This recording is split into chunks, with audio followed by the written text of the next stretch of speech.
Bonjour à tous, ravi de vous retrouver. Bienvenue dans cette édition spéciale largement consacrée évidemment à la situation au Moyen-Orient, au 7e jour de cette guerre. Vous verrez toutes les images, tous les témoignages aussi, avec mes invités qui m'accompagnent aujourd'hui. Manaz Shirali, bonjour. Merci beaucoup d'être avec nous. Vous êtes sociologue, politologue iranienne. Lara Tchekov est également avec nous. Bonjour, vous êtes journaliste. Garen Chnorokian, bonjour, cher Garen.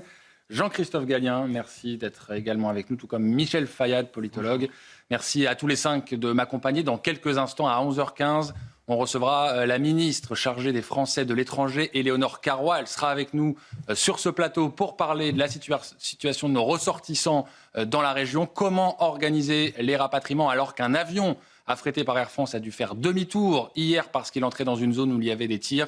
On aura toutes les informations avec la ministre dans quelques instants. D'abord, on fait un tour de l'actualité liée à ce conflit en Iran avec Somaya Labidi. Bonjour Somaya.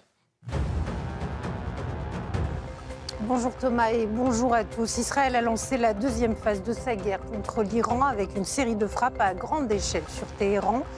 Des frappes visant les infrastructures de ce qu'il reste du pouvoir, tout en poursuivant ces bombardements dès l'aube sur la banlieue sud de Beyrouth, zone qui abriterait l'un des fiefs du Hezbollah, une opération qui créera un désastre humanitaire, prévient le Premier ministre libanais.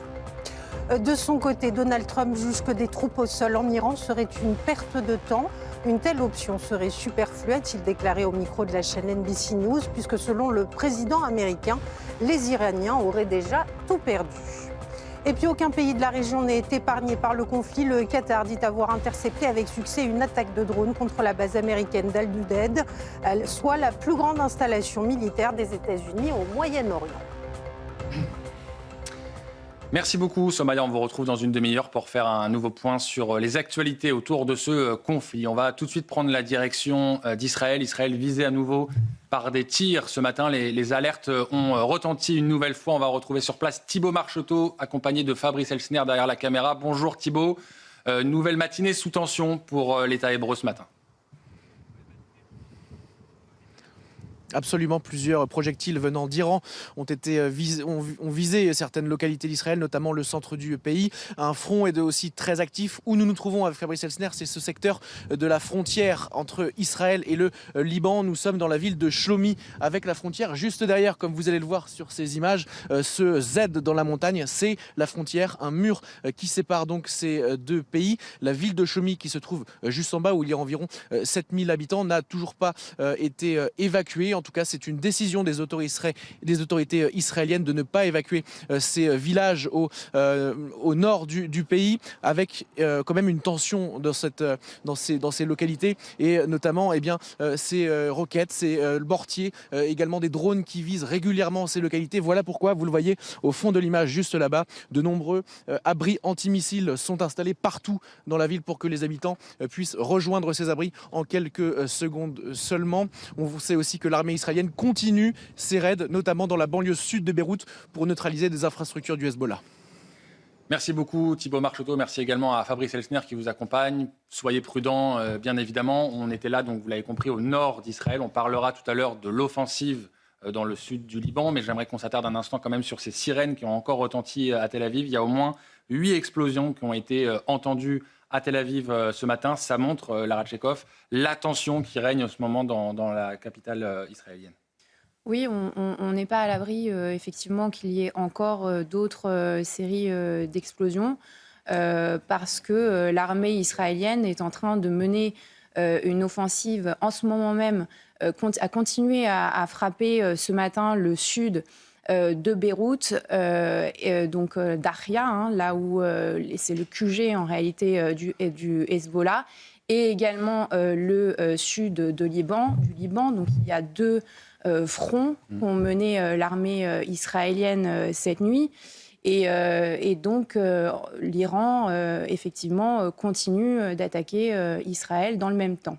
Avec des frappes donc, qui ont été enregistrées, recensées encore ce matin. On va apprendre une nouvelle fois la direction d'Israël, rejoindre cette fois David Antonelli, qui est conseiller en stratégie. Bonjour, merci d'être en direct avec nous. Parlez-nous peut-être d'abord de ces alarmes, de ces frappes qui ont visé Tel Aviv ce matin. Oui, alors il y a de nombreuses frappes hier, et donc nous particulièrement, même à Netanya, parce qu'il y a eu une explosion même au-dessus du ciel, c'était très impressionnant. Et donc, comme vous devez le savoir, l'Iran a essayé d'une certaine manière d'intensifier ses frappes, notamment avec des nouveaux missiles à fragmentation et des missiles hypersoniques qui sont très difficiles. C'est très difficile pour les systèmes de défense de les intercepter. Donc c'est vrai que sur ce plan-là sécuritaire, il y a quand même une certaine inquiétude. Maintenant, les frappes aussi de Tsahal en coordination avec l'armée américaine sont puissantes aussi, et on avance sur le plan stratégique énormément, puisqu'ils ont quand même réduit considérablement, comme vous savez, leur stock de missiles, leurs lanceurs. Hier, je crois que c'est près de 400 ou 500 lanceurs qui ont été détruits, donc ce qui est énorme. Donc dans l'ensemble, je veux dire que c'est très positif. Maintenant, bien entendu, qu'il y a une certaine crainte, parce que c'est des missiles qui sont sophistiqués. Mais Israël est prêt. Israël est prêt pour ce défi, bien évidemment. Comme vous le savez, on y était préparé depuis de très nombreuses années. Et il fallait passer par là, de toute manière, pour ne pas arriver à l'étape que vous connaissez, qui était celle finalement d'avoir un Iran qui devait arriver dans très peu de temps à pouvoir fabriquer une bombe nucléaire. David Antonelli, ce qui est très intéressant dans votre témoignage aussi, c'est cette résilience de la population israélienne. On comprend bien, évidemment, le quotidien aujourd'hui, il est ponctué de ces alarmes, de ces alertes aux frappes iraniennes. Et pourtant, vous dites, c'est positif ce qui est en train de se passer. Racontez-nous comment ça se passe aujourd'hui dans les rues en Israël, dans la population, cette capacité qu'a le peuple israélien à se mobiliser, à se montrer solidaire aussi face à l'adversité. Vous avez employé le terme, c'est vrai qu'il revient souvent, c'est celui de la résilience. Vous avez totalement raison. Mais alors, il y a beaucoup de facteurs. Bien entendu qu'il y a l'histoire du peuple juif, bien évidemment, puisque, comme vous le savez, le peuple juif a une histoire qui est plurimillénaire et il a traversé un certain nombre d'épreuves très difficiles. Et donc... La liaison a été coupée avec David Antonelli. On retrouvera dans un instant Jean-Christophe Gallien. C'est quand même intéressant de voir aussi la manière avec laquelle la population en Israël vit aujourd'hui sous les bombes au quotidien et pourtant garde cet optimisme, j'allais dire, et cet aspect positif. C'est le mot qui a été employé par David Antonelli. Ça, c'est certain on parle toujours de la guerre en Iran, et le peuple iranien est en guerre depuis maintenant des mois et des années, mais il y a un autre peuple qui est en guerre aussi, évidemment, dans cette zone, qui est sur une ligne de front différente, en tout cas dans cette affaire iranienne, mais qui est en ligne de front totale, parce qu'évidemment, les frappes continuent, les frappes parfois s'intensifient, parfois font une pause. Il y a évidemment des avancées très fortes sur le terrain stratégique et des infrastructures en Iran. C'est ce qui fait la différence. Alors là, pour le coup, il faut élargir un tout petit peu. Les autorités israéliennes sont soutenues. Il y a quelque chose qui fait corps dans la société israélienne, à la fois évidemment dans la conflictualité avec le Hezbollah, mais surtout dans la détermination à en finir avec le régime. Oui. Et là, c'est vraiment... C'est l'opportunité. C'est un objectif clairement annoncé, décrit, partagé. En tout cas, on le ressent très fortement par la population. Au-delà de la résilience, des disciplines qu'on a commentées souvent. Ça, c'est la petite différence qui, pour moi, est stratégique et qui, dans la durée, est le seul point, si vous voulez, de difficulté avec l'alliance parfaite qu'ils ont avec les Américains, aux États-Unis, si vous voulez, parce qu'on n'est pas sur la ligne de front, parce qu'on est plus distant, parce qu'il y a des enjeux internes plus compliqués.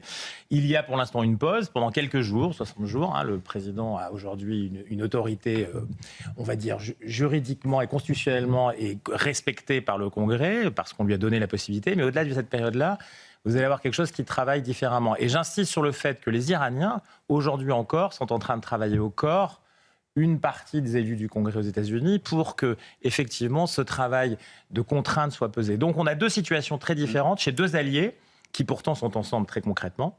Mais la société israélienne, elle back up, elle est derrière totalement, évidemment, cet effort de guerre qui est en train d'être mené. Et on parlera, bien sûr, avec vous dans quelques instants de la manière avec laquelle la population iranienne accueille cette offensive et comment ça peut s'organiser par la suite. On écoutera notamment Reza Pahlavi, qui était invité hier de notre antenne. Mais on a retrouvé la connexion avec David Antonelli. Et David, on vous posait cette question.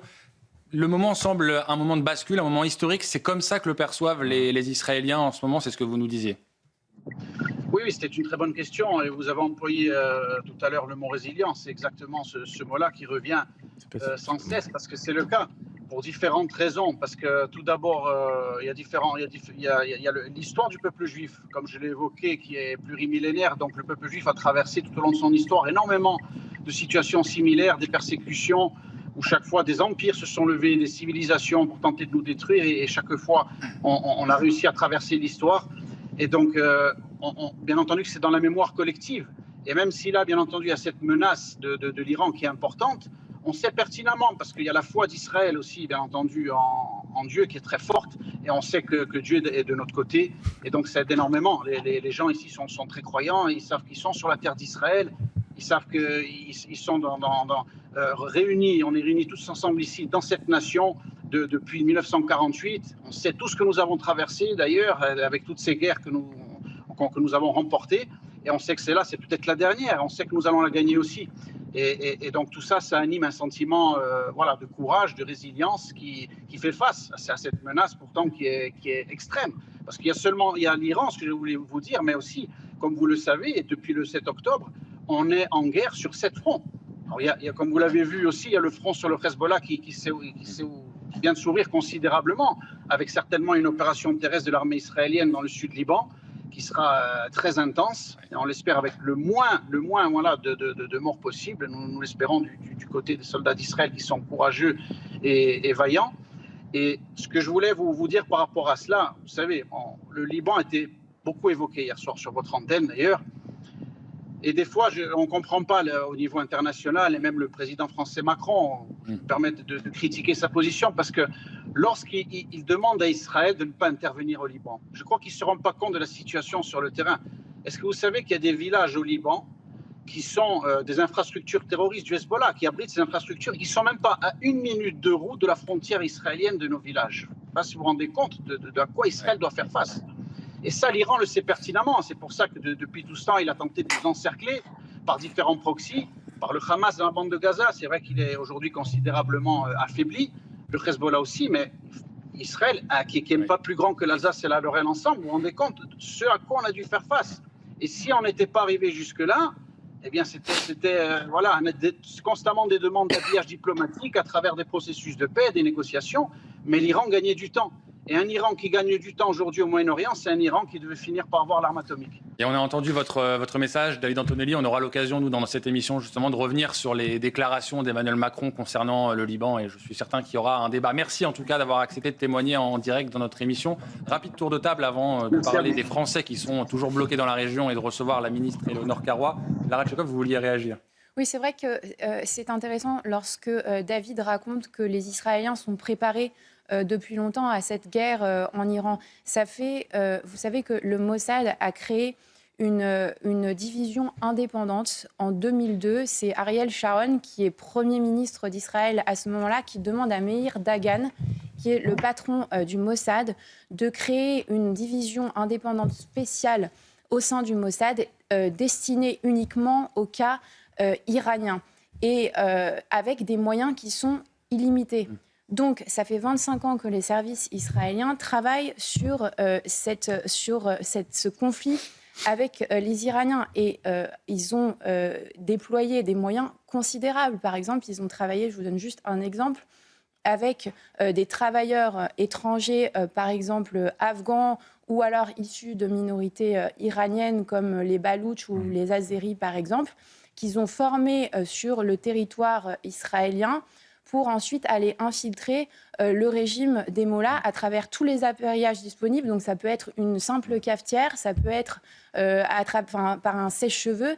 Donc c'est extrêmement travaillé depuis des années. Et puis le Mossad a également un autre narratif qui consiste aussi à distiller des informations dans la presse, mais qui ne sont pas vraies. Par exemple, on a entendu parler des implants dans les dents des dirigeants iraniens. C'était une fausse information. Voilà, ils peuvent aussi donner de fausses informations. Un mot rapidement, Garenne. L'Iran utilise le Liban comme bouclier, comme chair à canon aujourd'hui pour attaquer Israël.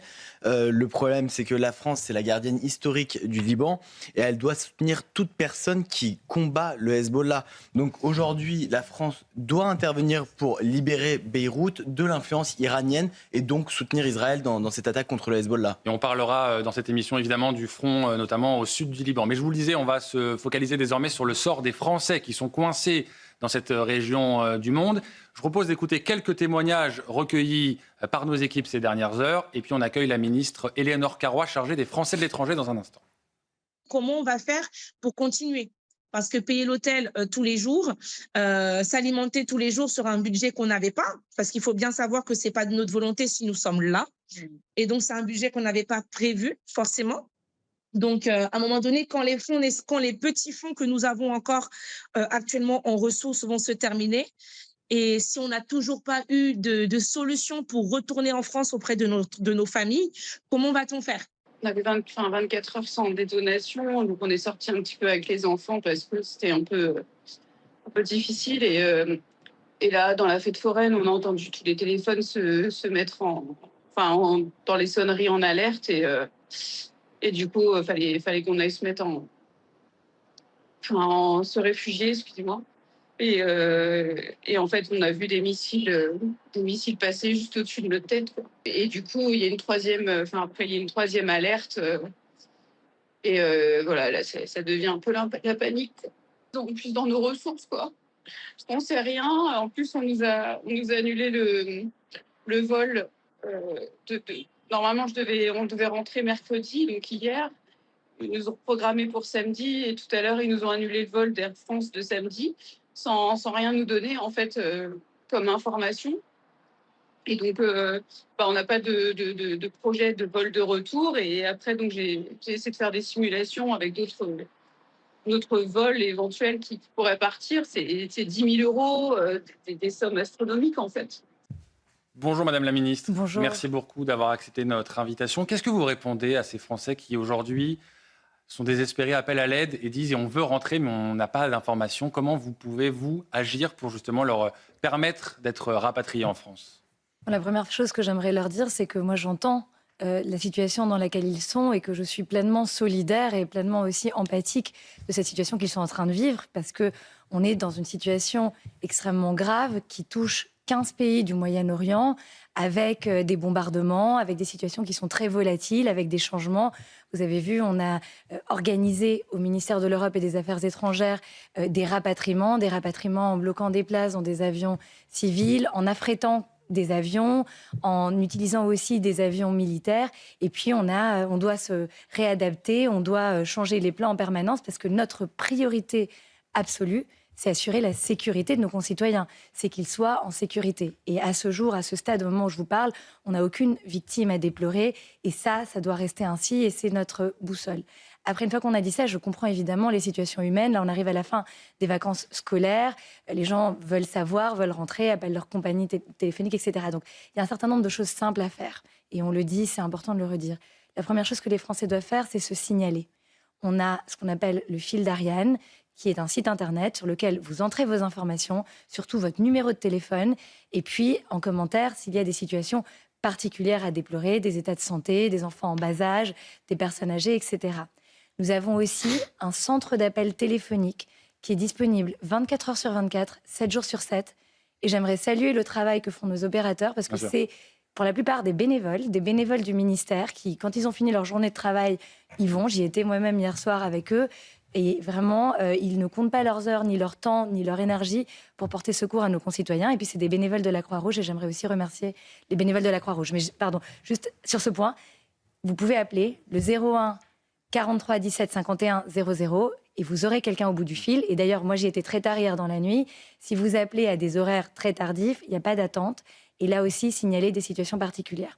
Après, le message aussi, c'est informez-vous, restez en sécurité, mais soyez flexibles. Regardez, il y a des vols qui s'ouvrent, notamment à Dubaï, des compagnies qui reprennent, et essayez d'utiliser les espaces aériens qui sont ouverts dans la région pour pouvoir rentrer. Et ça aussi, pardon, je suis un peu longue, mais je pense que c'est important de faire de la pédagogie, dire qu'aujourd'hui, le Sultanat d'Oman a son espace aérien ouvert. Permettre de partir, on peut partir du Sultanat d'Oman pour revenir vers la France. Exactement. Et puis pour venir aussi vers l'Espagne, vers l'Italie, vers l'Angleterre, il faut aussi regarder des options. On a beaucoup de nos concitoyens qui ont réussi à se mettre sur des vols en destination d'autres pays européens. Ce matin, sur notre antenne, le ministre des Transports disait que les vols de rapatriement allaient reprendre, malgré l'incident qui s'est produit hier. Un avion affrété par Air France, alors qu'il n'avait pas de passagers à son bord, mais qui a dû faire demi-tour parce qu'il y a eu des tirs dans la zone dans laquelle il volait.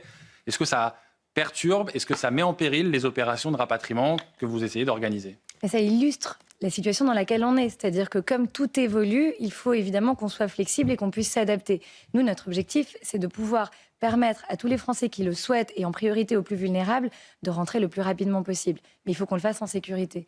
Mais pour autant, là, on est déjà en train de programmer d'autres vols pour reprogrammer les personnes qui devaient rentrer dans le vol qui a dû être dérouté, et puis surtout pour permettre à tous les autres de revenir. Mais c'est pour ça que je dis aux Français, notamment lorsqu'ils sont dans des endroits où les espaces aériens sont encore ouverts, ou alors qu'ils ont accès en sécurité à d'autres aéroports, de trouver des moyens de rentrer. Et dans les messages téléphoniques qu'on a, dans les réponses, on peut aussi leur donner des informations qu'on a au compte-gouttes et qu'on a aussi dans les postes. Mais concrètement, comment le ministère des Affaires étrangères, de l'Europe et des Affaires étrangères, peut garantir la sécurité de ces vols de rapatriement qui vont être organisés ces prochains jours, alors même qu'on l'a vu encore hier, il peut y avoir des incidents. Comment vous travaillez avec les partenaires de la région? Est-ce qu'il faut peut-être prévoir un renforcement militaire autour de ces vols pour assurer une sécurité? Est-ce que ce sont des options que vous explorez aujourd'hui? Alors, on a un dialogue constant avec tous nos interlocuteurs dans la région, absolument tous. La France est un pays qui, d'ailleurs, par l'intermédiaire du président de la République, par le ministre Jean-Noël Barrot,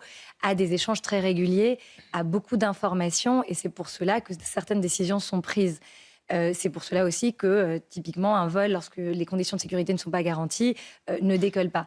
C'est pour cela aussi que je dis aux Françaises et aux Français de s'inscrire sur le fil d'Ariane. On a eu 47 campagnes d'envoi d'informations, de SMS à nos concitoyens en leur indiquant les consignes de sécurité qui, en fait, changent très rapidement et, en plus, ne sont pas les mêmes de pays en pays. C'est pour ça que lorsque certains Français disent « je n'ai pas été contacté », si vous avez inscrit vos coordonnées dans le fil d'Ariane, vous serez contacté lorsqu'il y a soit une information sur des vols, soit des informations qui ont trait à votre sécurité.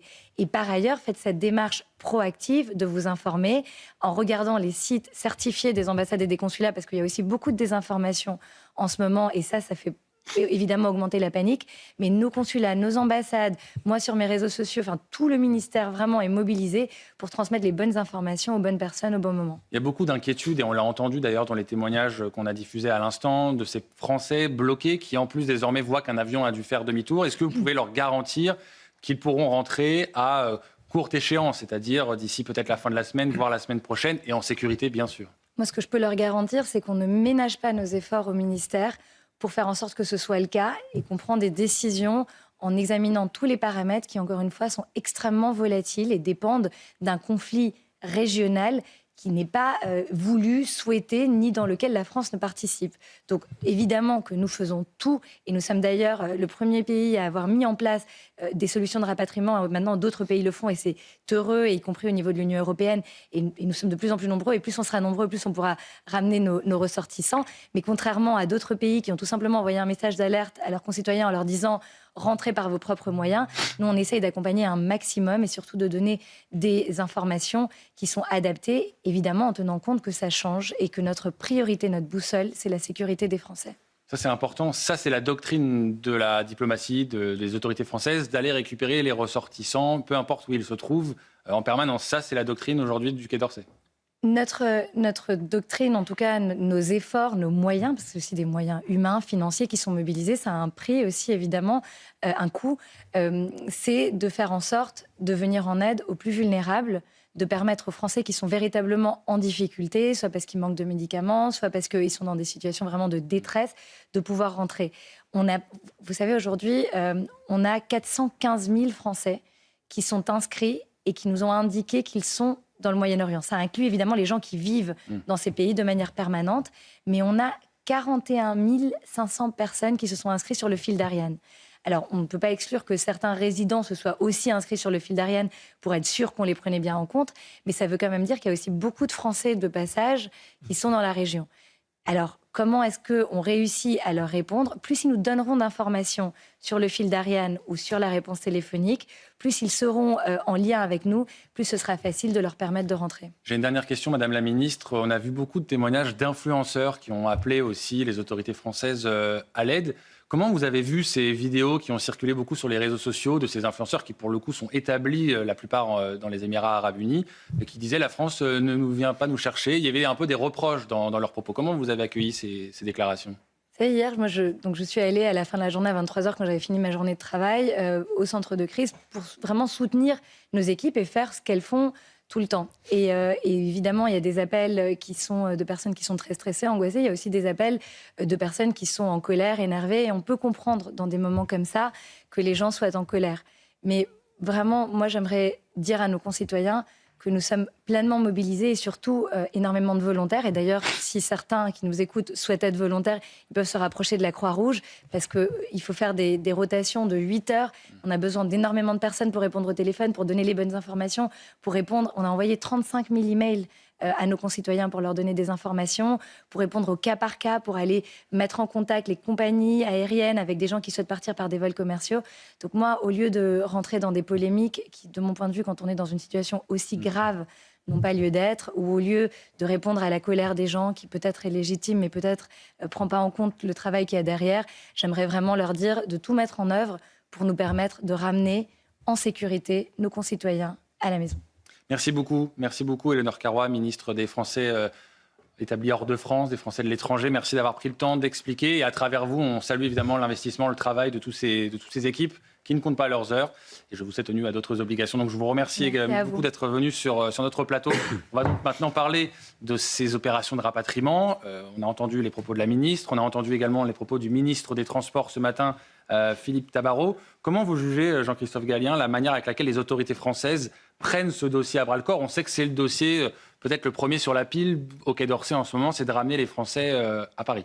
C'est un dossier qui est plus que compliqué parce que, évidemment, de manière très hollywoodienne, on imaginerait un pont aérien qui, avec des avions Air France ou d'autres, pourrait aller directement se poser et ramener les gens. C'est quasiment impossible. C'est pas quasiment, c'est tout à fait impossible. Et la situation régionale aujourd'hui est complexe. Et la situation méditerranéenne orientale est complexe aussi. Donc tous les vols, si vous voulez, sont potentiellement des cibles aujourd'hui dans cette zone-là.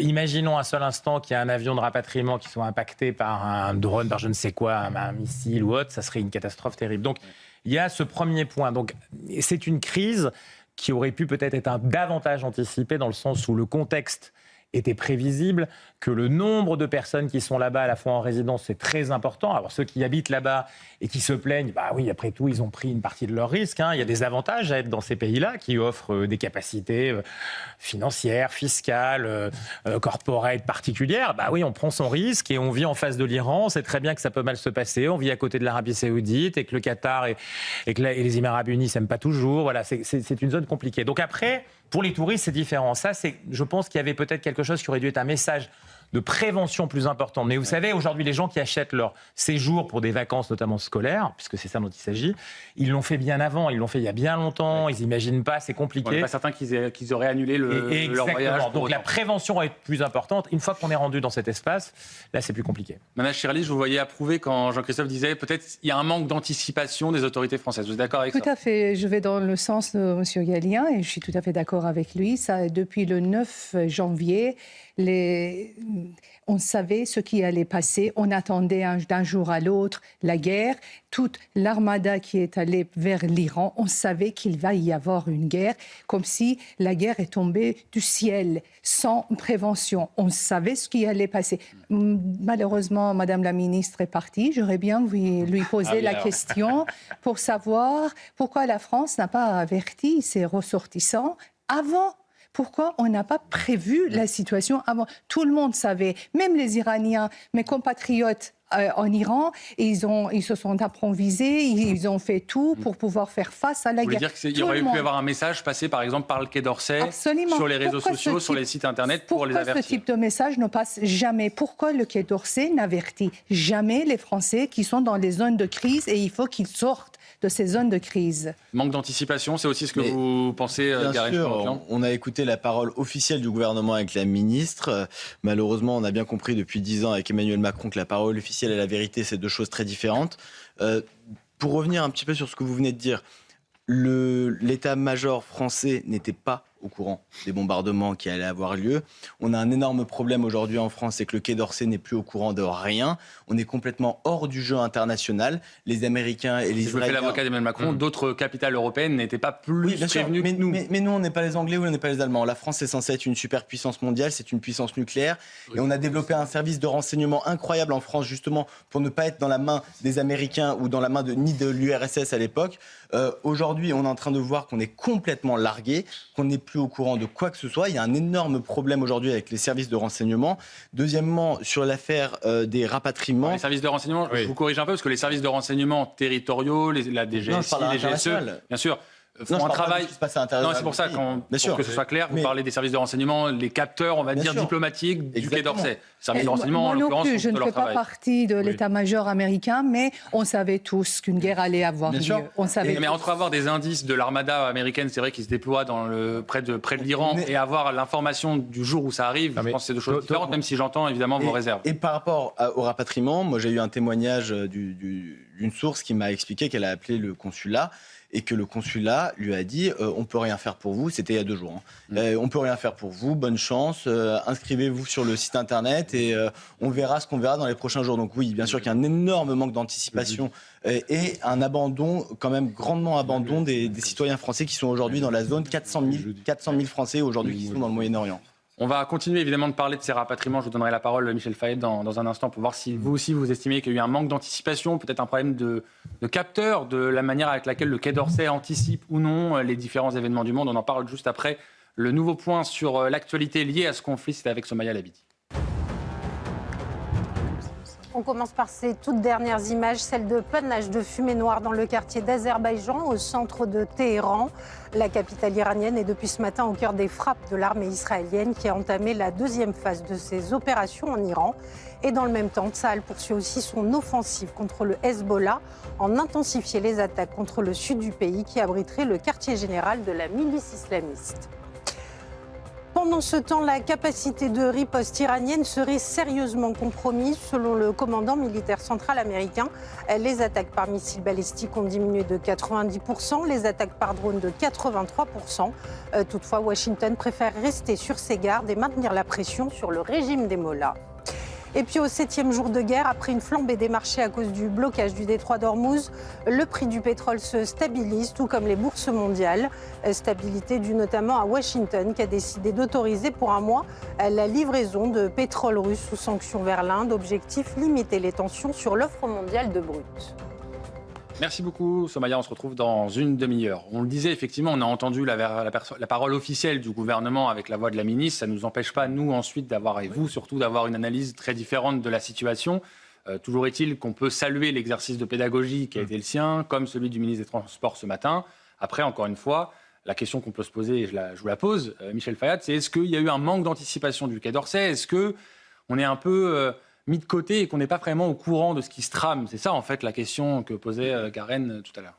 Mais moi, je crois que les services de renseignement français savaient. Bien sûr. Ils savaient parce que moi, je savais. Donc, si je savais, forcément, les services de renseignement français savaient. Ou alors, il y a un gros problème. Il y a un gros problème. Il y a un gros problème. Non, mais je dis ça exprès. Non. J'avais même envoyé le message à Lara, donc elle est témoin que je savais. Elle été informée. Ouais, vous dites que vous saviez que l'offensive allait être lancée il y a une semaine. Jeudi, je crois, je lui ai envoyé que d'ici la fin de la semaine, il y aura la guerre. Donc, si moi, j'avais l'information, je suis certain que les renseignements français l'avaient.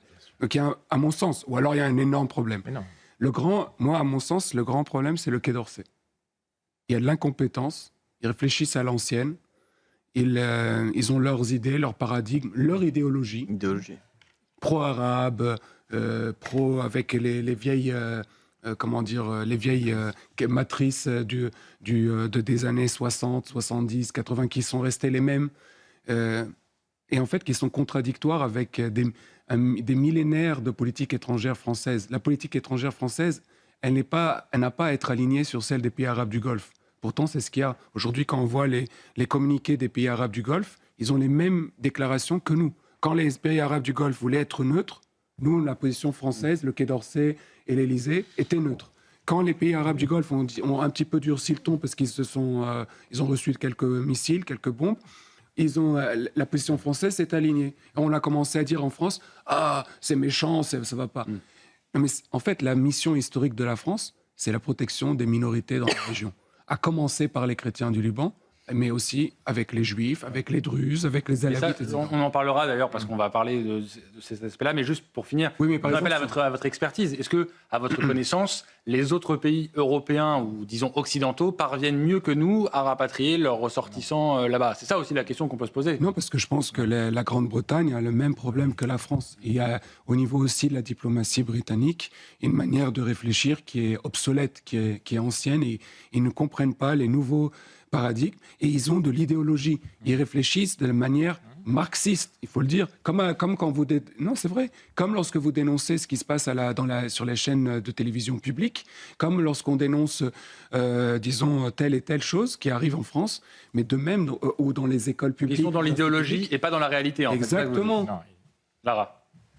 Au-delà du Quai d'Orsay, je pense qu'aussi, il y a des questions qui peuvent se poser autour des compagnies aériennes, parce qu'un avion Air France qui part qui part en fin d'après-midi pour arriver tard le soir, là-bas, on sait que les tirs, en général tôt le matin ou alors très tard le soir après le ramadan. Donc la question se pose aussi, et ce qu'on a pu regarder également à travers les témoignages des personnes qui sont coincées là-bas, c'est que certes, comme l'a dit la ministre, on peut faire le trajet jusqu'à Oman, mais c'est 7 heures de route, et il faut savoir que le prix des taxis a explosé. C'était 300 €, aujourd'hui c'est 2000 €. Alors en tout cas, le ministre des Transports, Philippe Tabarot, était avec nous ce matin. Il a dit que les vols de rapatriement allaient reprendre, et on va retrouver notre équipe sur place, à Roissy, aéroport Roissy-Charles de Gaulle. François Tiskevitch nous attend. Bonjour cher François. Les informations, on le disait, elles évoluent assez rapidement, notamment sur le calendrier de ces rapatriements. Dites-nous en plus. Oui Thomas, alors ce que l'on sait, c'est que 3 vols sont programmés et en cours d'affrètement. C'est ce qu'a confirmé hier soir le ministre des Affaires étrangères. Mais la situation est difficile et les opérations de rapatriement complexes, car les espaces aériens ouvrent au compte-gouttes. Les informations évoluent donc rapidement. Hier soir, un vol affrété par Air France reliant Paris à Dubaï via Le Caire a dû faire demi-tour en raison de tirs dans la zone. Ce vol était programmé pour récupérer des ressortissants français bloqués dans la région. Sur notre antenne ce matin, le ministre des Transports, Philippe Tabarot, a précisé que 2000 ressortissants français sont rentrés du Moyen-Orient depuis le début du conflit, dont 750 par des vols de rapatriement, car certains Français prennent des vols commerciaux pour rentrer. Il y en a par exemple 2 qui doivent arriver de Dubaï aujourd'hui à 12h30 et 19h30. Au total, ce sont 5000 Français qui ont demandé leur rapatriement aux autorités. Merci beaucoup François Tiskevitch. Merci également à Anne-Charlène Lutin qui est avec vous derrière la caméra depuis l'aéroport de Roissy. Voilà ce qu'on pouvait dire sur les opérations de rapatriement. Je vous propose désormais qu'on s'intéresse au front, à la guerre telle qu'elle est menée aujourd'hui dans le Moyen-Orient. Et on va le voir, il y a plusieurs fronts aujourd'hui qui se dégagent. On a parlé du Liban et on en parlera plus en détail tout à l'heure. J'aimerais qu'on s'attarde un instant sur la menace que font peser les Houthis désormais, puisque le chef des rebelles Houthis du Yémen a déclaré que son groupe avait le doigt sur la gâchette et était prêt à frapper à tout moment si les développements l'exigent. On rappelle que les Houthis, c'est un des proxys, comme on dit, de l'Iran. Ils sont aux mains du régime iranien. Et pour bien comprendre de quoi on parle, Mathieu Devez nous a rejoint. Bonjour, cher Mathieu. Expliquez-nous quels sont les risques que font peser les Houthis, notamment pour l'État d'Israël. Eh bien, les risques, ils sont nombreux, Thomas, car on parle bien d'un groupe armé. Un groupe armé issu de la minorité chiite du Yémen. Il est né dans les années 1990 et il est contre les États-Unis et contre Israël. Il a gagné de l'influence, notamment au début des années 2000. Vous savez, après les attentats terroristes du 11 septembre aux États-Unis, les Houthis sont soutenus par l'Iran et ils font partie, vous savez, de ce qu'on appelle, en tout cas ce que Téhéran appelle, l'axe du mal, avec donc l'axe de la résistance, ses alliés, l'Iran, le Hamas, le Hezbollah, et on parle de plusieurs dizaines de milliers de combattants. Où sont-ils? On va le voir avec cette carte. Ils sont implantés donc au Yémen et ils contrôlent environ un tiers du territoire, avec la capitale, donc Sanaa, et également une partie, et c'est très stratégique, de la côte sur la mer Rouge, position stratégique près d'un détroit, donc avec environ 10% du commerce maritime mondial qui passe par cette zone. Ensuite, quelle puissance militaire? Les Houthis ne sont pas une armée classique. Ils disposent d'une forte capacité de nuisance. Cependant, avec des centaines de missiles estimés, on parle de missiles balistiques, des missiles de croisière, mais également des drones armes très utilisés par les Houthis, notamment contre Israël, drones kamikazes lancés contre Israël. Et ils utilisent aussi, on va le voir, des bateaux explosifs et des mines maritimes pour perturber notamment ce trafic maritime dans la mer Rouge.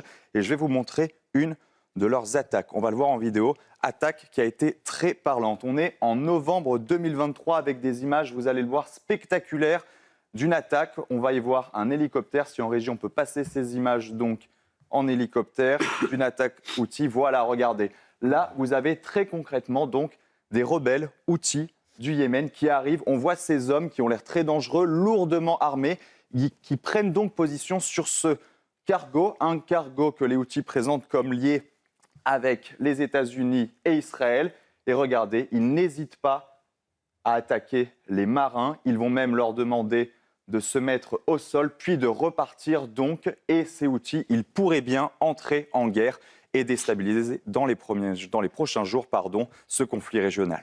Merci beaucoup Mathieu Devez, très éclairant votre exposé sur les Houthis. C'est une menace évidemment aujourd'hui pour Israël. Quand ils disent qu'ils ont le doigt sur la gâchette, comment on doit interpréter ces propos ? Alors, il est d'abord important de souligner que si les rebelles Houthis sont lourdement armés, leur arme vient du côté des Iraniens, des gardiens de la révolution. Les Houthis eux-mêmes n'avaient pas à avoir autant de technologies militaires sous la main, déjà. Deuxième chose, on est au 7e jour de la guerre. Et les Houthis n'ont même pas lancé un seul missile vers quelque part. Alors, donc, on voit, à part quelques paroles, quelques menaces en l'air, les Houthis sont beaucoup plus intelligents que les milices du Hezbollah. Ils ne se sont pas entraînés dans la guerre et ils se protègent. Alors qu'ils ont la main sur la gâchette, mais je me demande qu'attendent-ils ? On est au 7e jour, la République islamique est aux abois, les forces navales iraniennes ont été complètement détruites, il ne reste pas grand-chose des lanceurs de missiles, maximum une centaine sur les 600 qu'ils disposaient. Les gardiens de la révolution sont en train de réagir de tout azimut d'une manière totalement en absence totale de coordination et ils font des frappes et après ils n'assument pas ce qu'ils font. L'armée iranienne, les post-Iran, les gardiens de la révolution sont en totale faillite par rapport à l'armée israélienne et par rapport à l'armée américaine. Alors, qu'est-ce qu'ils attendent, les Houthis, pour réagir ? Les ordres qui viendraient de Téhéran, est-ce que c'est comme ça que ça marche ? Est-ce que les rebelles Houthis attendent de recevoir les ordres du régime pour entrer dans la guerre ? Le problème, c'est qu'il n'y a plus de régime. Il n'y a que des unités militaires totalement déconnectées les unes des autres et chacun réagit selon sa propre initiative. Donc, s'ils attendent des ordres qui arrivent de Téhéran, ils doivent attendre longtemps. Michel Fayad, vous vouliez parler aussi des rebelles Houthis, du risque qu'ils font peser ou pas d'ailleurs sur le conflit en ce moment. Oui, il y a plusieurs choses à dire. Déjà, ils ont une capacité de nuisance autre que seulement frapper le Golfe, la mer Rouge, etc. Ils peuvent également paralyser toute la production pétrolière d'Arabie Saoudite s'ils le veulent. En fait, ils ont cette capacité, ils l'ont fait par le passé. L'autre chose qu'il y a à dire, c'est que les Houthis ne sont pas des chiites. En fait, c'est une secte proche des chiites. Et c'est très important, cette distinction, parce que justement, si le Hezbollah obéit complètement à la République islamique d'Iran, ce n'est pas le cas des Houthis. Pourquoi ? Parce que le Hezbollah et les Hachech Sharbi en Irak, c'est-à-dire les unités de mobilisation populaire, sont les deux vrais proxys iraniens, parce qu'ils sont chiites complètement. Et donc, ils relèvent de ce qu'on appelle le vilayet et fakir, c'est-à-dire ce concept, cette gouvernance des jurisconsuls, sous la direction du guide suprême qui, comme disait Manacher Ali, n'est plus là. Mais du coup, c'est les gardiens de la révolution qui prennent la suite. Mais au niveau des Houthis et au niveau du Hamas et du djihad islamique, ils ne sont pas chiites. Les Houthis sont proches des chiites, mais ne le sont pas. Donc il y a une plus grande autonomie, une plus grande... Ils sont moins liés très directement aux décisions du régime iranien. Mais il y a un lien militaire, comme disait Manacher Ali, leurs armes à la base viennent d'Iran, et puis ils ont leur soutien financier, et effectivement, pour le moment, ils n'ont pas tiré une balle. Et pourquoi ils n'ont pas tiré une balle ? Parce eux-mêmes ont été visés par les Américains et par les Israéliens depuis le 7 octobre, et donc ils n'ont pas forcément envie de se mettre à risque et de mourir pour la République islamique, contrairement au Hezbollah, contrairement au Hachech Sharbi. Mais si jamais ils rentrent en guerre, ils ont une capacité de nuisance, comme j'ai dit, comme celle de paralyser toute la production saoudienne. Ils ont cette capacité de frapper partout. C'est pour ça que ça nous intéresse de savoir s'ils vont entrer ou non dans ce conflit. D'une part, en effet, pour les conséquences que vous venez d'exposer, mais aussi parce que, on va le voir juste après, Israël est déjà sur plusieurs fronts. si les Houthis venaient à entrer dans la guerre, ça veut dire qu'il y aurait un autre front de fait auquel devraient répondre les Israéliens et les Américains. Le vrai risque avec les Houthis, c'est surtout par rapport à la mer Rouge, c'est que la mer Rouge se déverse sur le canal de Suez, parce qu'on parle beaucoup du détroit d'Ormuz depuis plusieurs jours, mais le canal de Suez, c'est aussi 12% du commerce international aujourd'hui. Les Houthis ont déjà plusieurs fois bloqué le commerce international en faisant des actes de piraterie sur des bateaux commerçants dans la mer Rouge. Donc aujourd'hui, le vrai risque par rapport aux Houthis, c'est surtout par rapport au trafic maritime sur la mer Rouge.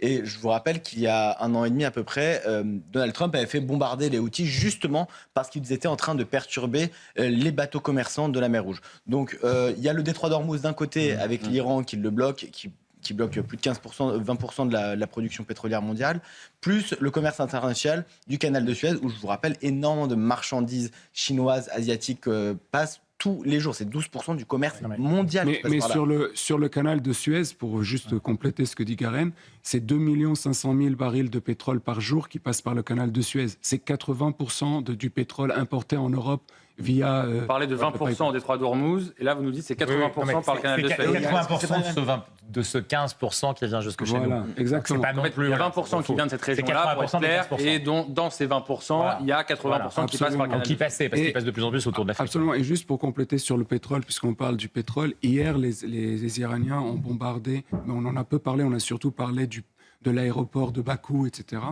Mais les Iraniens ont frappé l'oléoduc qui va de Bakou, donc en Azerbaïdjan, jusqu'à Seyhan en Turquie, en passant par Tbilissi en Géorgie. Et ça, c'est 1 million de barils par jour qui va en Europe. Donc en fait, vous voyez... On voit la stratégie, c'est d'aller taper les ressources naturelles qui arrivent en Europe. Exactement, mais comme disait Mana Chirali juste avant, les Houthis, pour le moment, comme je l'ai dit tout à l'heure, qui peuvent paralyser toute la production saoudienne, n'ont rien fait encore. Non, mais... Avec Mana Chirali, un dernier mot et après je vous donne la parole. Voilà, avec les Houthis, il faut savoir que nous ne sommes pas en face des soldats idéologiques de la République islamique. L'adhésion des militaires, des milices Houthis à la République islamique n'est pas une adhésion idéologique. Ils ne sont pas là par les idées, ils sont des mercenaires. L'argent arrive, ils réagissent. L'argent n'arrive pas, ils ne réagissent pas. Et aujourd'hui, ils savent que les rapports de force sont largement en leur défaveur. Ils ne réagissent pas parce qu'ils savent qu'il suffit de tirer un seul missile. Ils seront bombardés largement par les Israéliens. Ils ont beaucoup à perdre, en fait. Ça Donc, ils ne le font pas. Ils ont un enjeu, à la différence du Hezbollah, ils ont un enjeu yéménite.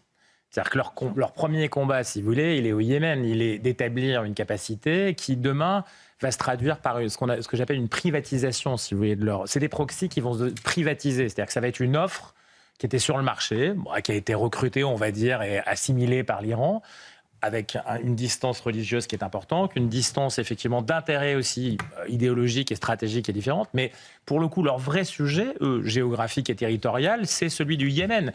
Et là, il y a des jeux qui se jouent entre les Émirats Unis et Arabie Saoudite, parce que c'est là que le conflit est un vrai conflit déjà existant. C'est pas le conflit, il se relie pas à l'Iran sur ce conflit. Et c'est très important de dire qu'ils ont anticipé l'affaiblissement, voire la disparition de ce régime. Et c'est pour ça que j'appelle ça une privatisation, parce qu'ils seront au service d'autres forces potentiellement demain, de leurs propres intérêts. Alors j'aimerais qu'on écoute le chef d'état-major de l'armée israélienne qui a pris la parole justement pour détailler un peu l'opération. Il dit qu'on est dans la phase 2 désormais de l'opération menée par l'armée israélienne. Écoutez-le, puis on en parle juste après. Nous avons neutralisé et détruit plus de 60% des lanceurs de missiles balistiques, ce qui constitue une avancée considérable qui réduit les dommages causés au front intérieur et sauve de nombreuses vies. Après avoir mené à bien la phase de frappe initiale surprise au cours de laquelle nous avons notamment pris le contrôle de l'espace aérien, nous passons désormais à la phase suivante de la campagne, au cours de laquelle nous intensifierons les dommages causés au fondement du régime et à ses capacités militaires. Et on est en direct avec Pierre Réhoff, reporter basé en Israël. Merci beaucoup d'être en direct avec nous pour cette émission largement consacrée, vous l'avez compris, à la situation au Moyen-Orient. Comment vous interprétez les déclarations du chef d'état-major de l'armée israélienne qui dit que les frappes vont s'intensifier? Concrètement, qu'est-ce que ça veut dire? Vous savez, l'armée israélienne a une puissance assez importante, mais il ne s'agit pas seulement de l'armée israélienne, il s'agit aussi de l'armée américaine. Et le président Trump en personne a annoncé hier, de même que Marco Rubio, qu'on n'était qu'au début d'une campagne qui allait prendre des proportions bien plus importantes que c'est le cas aujourd'hui. Donc lorsque M. Amir, le chef d'état-major israélien, annonce que ça va s'intensifier, D'abord, il y a une intensification évidemment du conflit vers le nord, c'est-à-dire contre le Hezbollah. Depuis 2-3 jours, on est en train d'attaquer le Hezbollah qui a manifesté évidemment sous la direction de l'IRGC et donc de l'Iran a manifesté son envie d'entrer dans les combats. Donc en ce moment, Israël est en train de procéder à un nettoyage profond du Hezbollah qui n'a pas compris apparemment toutes les leçons qu'il aurait pu recevoir depuis 2 ans. Donc il s'agit là effectivement d'une intensification vers le nord. Mais quant à l'Iran, Israël est en guerre contre l'Iran depuis 1979. Et Israël est un pays en guerre depuis sa naissance. Or, il y a ici une opportunité de peut-être enfin mettre fin à la guerre. C'est-à-dire pas simplement mettre fin à la guerre de façon sporadique, comme on a pu le voir en 48, en 76, en 72, etc., en 81, mais une bonne fois pour toutes, changer le paradigme et changer complètement la configuration du Proche-Orient pour entrer enfin dans une ère de paix à partir des accords d'Abraham, avec la protection américaine, quelque chose dont évidemment l'Europe est complètement, pour lequel l'Europe et la France en particulier sont complètement dépassées. Pierre Hoff, c'est très intéressant ce que vous nous dites parce qu'on a l'occasion de vous entendre assez régulièrement sur cette antenne, mais là vous nous dites en clair, le moment est décisif pour Israël, on n'est pas dans les frappes qu'on a pu connaître dans d'autres moments de l'histoire récente. On est dans un moment qui pourrait complètement modifier en fait la phase de cette région, j'allais dire presque la phase du monde. Et en tout cas, Israël a bien compris, et les Israéliens aussi, que c'était un moment décisif. Et c'est pour ça qu'il faut accentuer les efforts. Est-ce que j'ai bien résumé vos propos? Et est-ce que c'est vraiment ce que ressentent aujourd'hui les Israéliens? C'est la chute du mur de Berlin. Oui. C'est un événement aussi historique que la chute du mur de Berlin. Et Israël a l'intention d'aller jusqu'au bout. Tant qu'il y aura un Mollah capable de nuire en Iran et capable de nuire au reste de la planète, parce qu'il ne faut pas se leurrer, même s'il y a des compromissions avec certains gouvernements européens et même à l'intérieur des États-Unis, c'est aussi arrivé. L'Iran est un monstre effroyable qui n'a jamais eu d'autre intention que l'élimination d'Israël et l'extermination du peuple juif et l'établissement d'un grand califat qui ferait retourner la planète au 7e siècle. Donc on est quand même face à des fous dangereux, on n'est pas face à des gens rationnels et qui non seulement, je vais vous dire quelque chose d'absolument terrible, j'espère ne pas dépasser les propos que je devrais avoir, mais Hitler, par rapport à l'Iran, Hitler avait au moins... On évite ce genre de comparaison généralement, Pierre Hoff, même si j'entends bien. Voilà, mon rôle de modérateur de vous dire que cette comparaison n'est pas forcément la plus opportune. Et je vous laisse poursuivre. Je suis d'accord avec vous, c'est pour ça que j'ai pris quelques précautions oratoires avant de l'énoncer. Je voulais dire par là qu'on a en face de nous des gens qui ont un tel degré qui ont reçu un tel lavage de cerveau religieux dans le domaine de la violence, etc., que non seulement ils s'attaquent au reste de la planète, mais ils s'attaquent aussi à leurs propres civils. C'est ça qu'il faut voir. En 48 heures, ils ont massacré... Manasher Ali vous répond, Pierre Hoff, et je vous redonne la parole.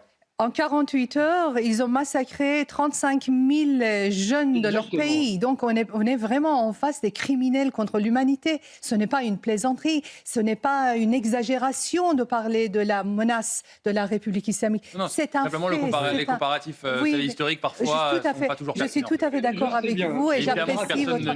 Mais je dirais que les Iraniens eux-mêmes aussi, les jeunes avec qui je suis, ils comparent avec les nazis. D'ailleurs, on en parlera avec vous plus en longueur tout à l'heure. Un dernier mot avec vous, Pierre Hoff. Là aussi, vous avez l'habitude de suivre les évolutions de ces conflits, d'observer aussi la société israélienne. Est-ce que vous diriez qu'aujourd'hui, j'allais dire l'intégralité, ou en tout cas presque l'intégralité des Israéliens sont derrière leur gouvernement, derrière leur armée pour en finir une bonne fois pour toutes?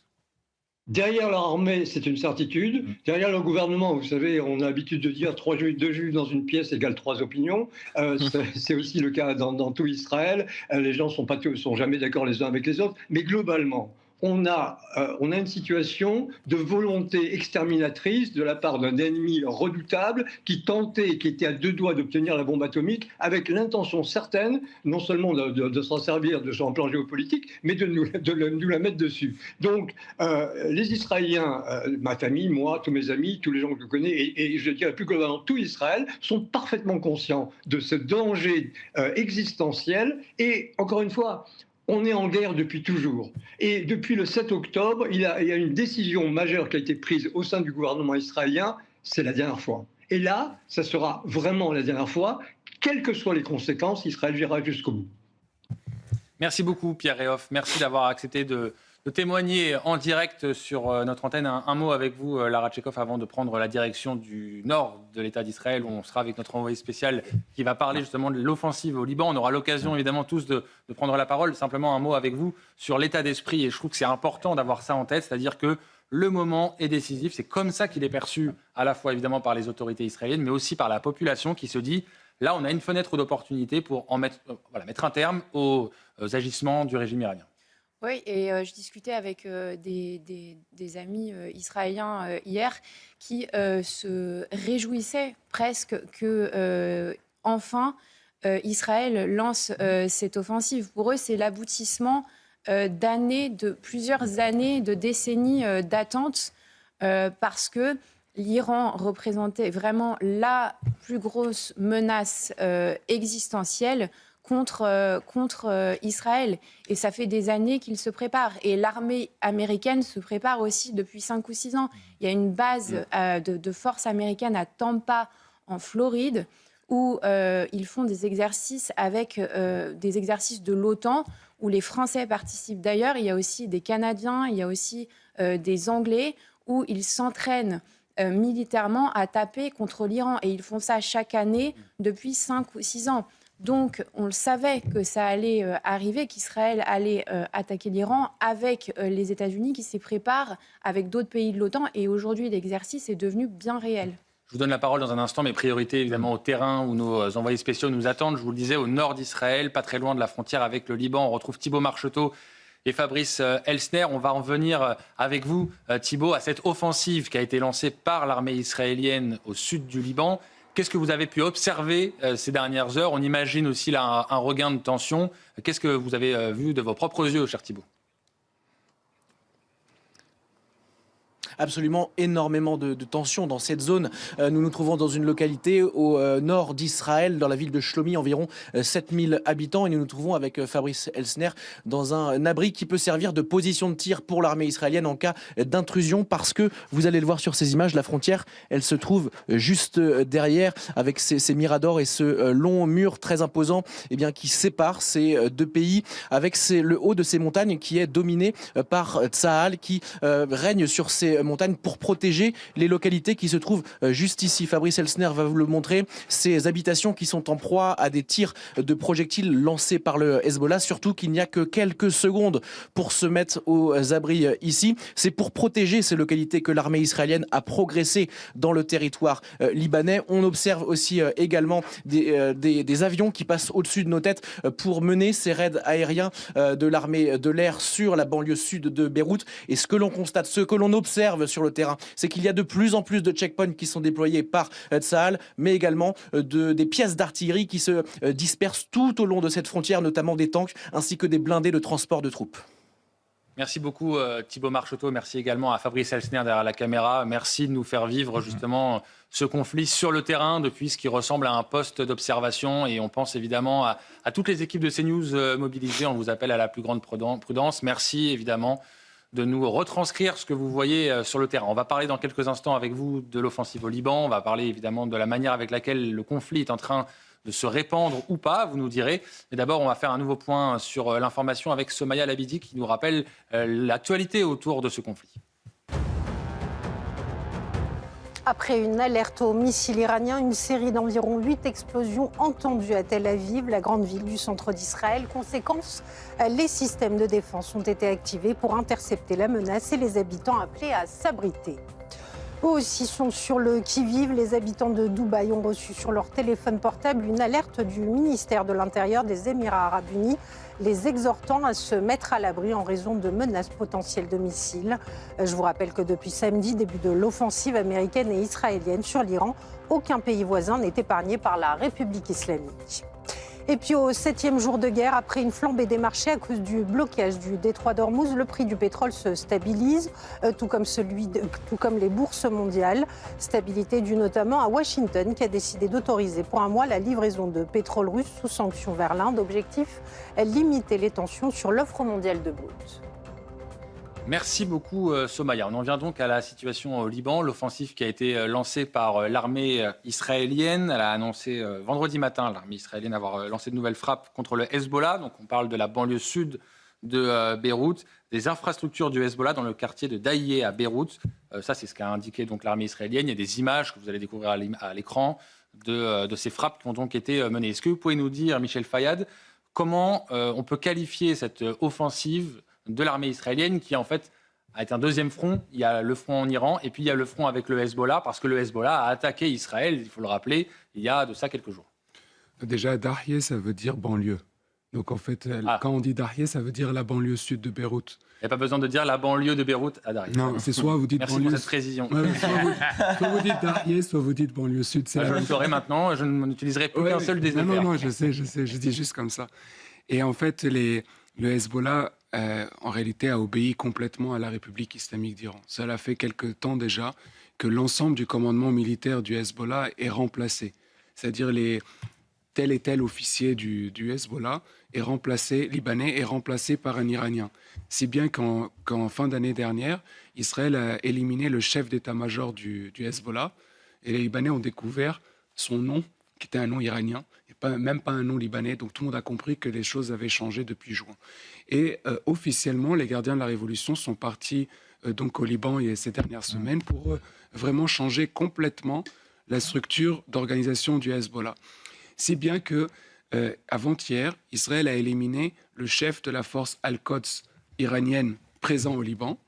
Et ce chef donc local de la force Al-Quds, un Iranien, a été considéré par le Hezbollah, par les Iraniens et par les Israéliens comme le vrai chef du Hezbollah. Donc en fait, aujourd'hui, le Hezbollah est revenu à ce qu'il était au départ, c'est-à-dire une organisation terroriste entre les mains de la République islamique d'Iran. Parce que pendant un temps, le Hezbollah s'était libanisé.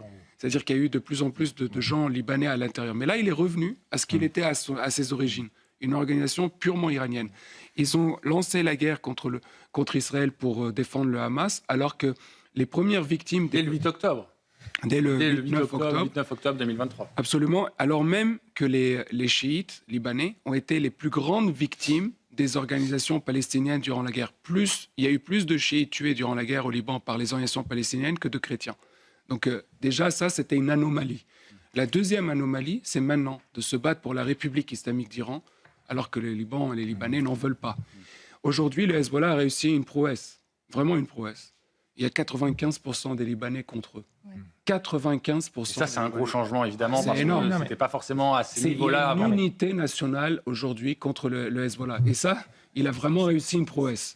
Manaj Firali, vous parliez tout à l'heure des Houthis qui avaient une forme d'autonomie vis-à-vis du régime iranien. En l'occurrence, ce qu'on observe là, c'est que le Hezbollah, pas du tout, est totalement aligné sur les objectifs de Téhéran.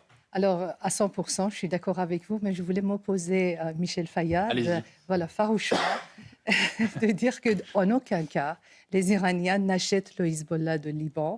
Le Hezbollah de Liban est à 100% pro-République islamique. Oui, je parlais de République islamique. Donc, étant donné que la République islamique, pour nous, les Iraniens, n'est pas considérée comme une force d'occupation, s'il vous plaît, ne mettez pas le Hezbollah du Liban sur notre dos. Alors là, on ne les achète pas, en aucun cas.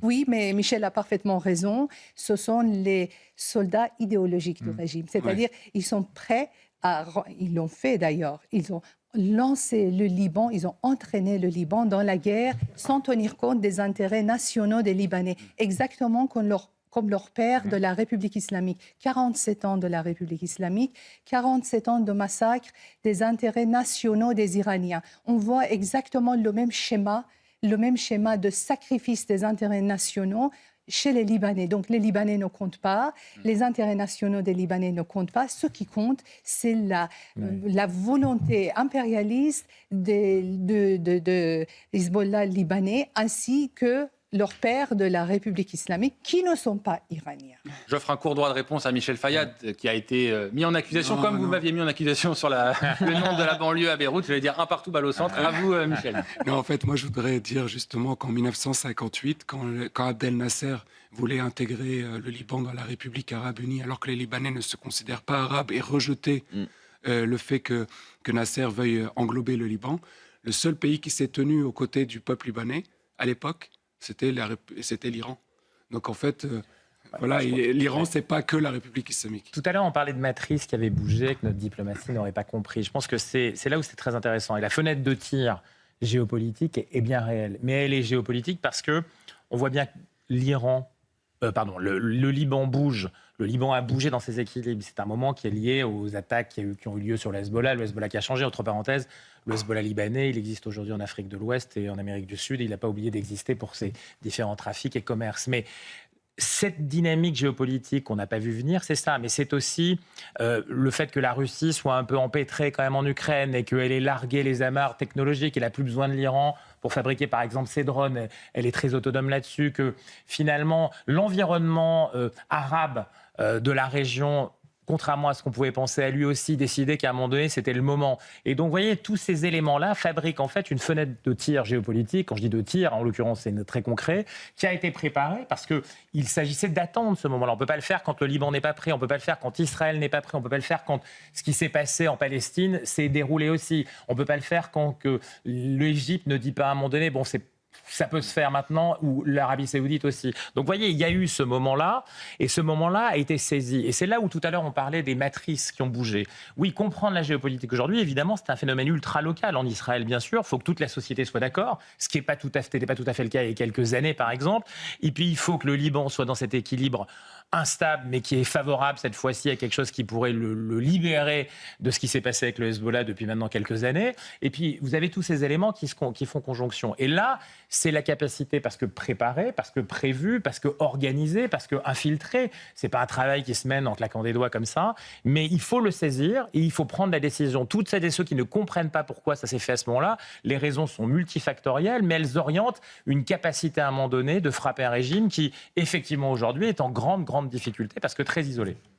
Alors, il y en a un peut-être, je vais vous soumettre les déclarations d'Emmanuel Macron, vous allez pouvoir réagir, Gareth Schnurrian, je suis sûr que vous aurez beaucoup de bien à en dire, et Lara Tchekov aussi, bien sûr, vous pourrez réagir. Donc Emmanuel Macron qui a publié un long message sur le réseau social X pour parler du Liban. Pour le Liban, nous devons agir. Voilà le titre, j'allais dire, de ce tweet. Tout doit être fait pour empêcher que ce pays proche de la France soit à nouveau entraîné dans la guerre. Le Hezbollah doit immédiatement cesser les tirs vers Israël. Israël doit renoncer à toute intervention terrestre ou d'envergure sur le territoire libanais. J'aimerais qu'on s'arrête d'abord un instant sur ce deuxième passage. Israël doit renoncer à toute intervention terrestre ou d'envergure sur le territoire libanais. Comment vous recevez ces déclarations du président de la République, Gareth Schnurrian, dont on a l'impression qu'ils sont un peu en décalage avec la réalité qu'on essaie de décrire depuis tout à l'heure? À moins qu'Emmanuel Macron veuille nous faire une surprise et attaquer le Hezbollah lui-même, je ne vois pas ce que vient faire ce message. Aujourd'hui, il y a un seul pays qui, sur place, est en train de se battre contre le Hezbollah, c'est Israël. Donc, si Israël doit arrêter d'attaquer le Hezbollah, mais que c'est la France qui va intervenir avec le Charles de Gaulle, pourquoi pas? Je crois pas que ce soit J'ai prévu. pas l'impression que ce soit ce qu'il est en train de prévoir. Non, mais c'est catastrophique comme d'habitude. Emmanuel Macron est dans un nini ou en même temps qui est absolument intenable. Là, par contre, on est en train de parler de vie humaine. Autant quand il fait ça en France sur le pouvoir d'achat et qui détruit l'économie du pays, c'est problématique, c'est extrêmement problématique, mais il y a beaucoup moins de morts d'hommes.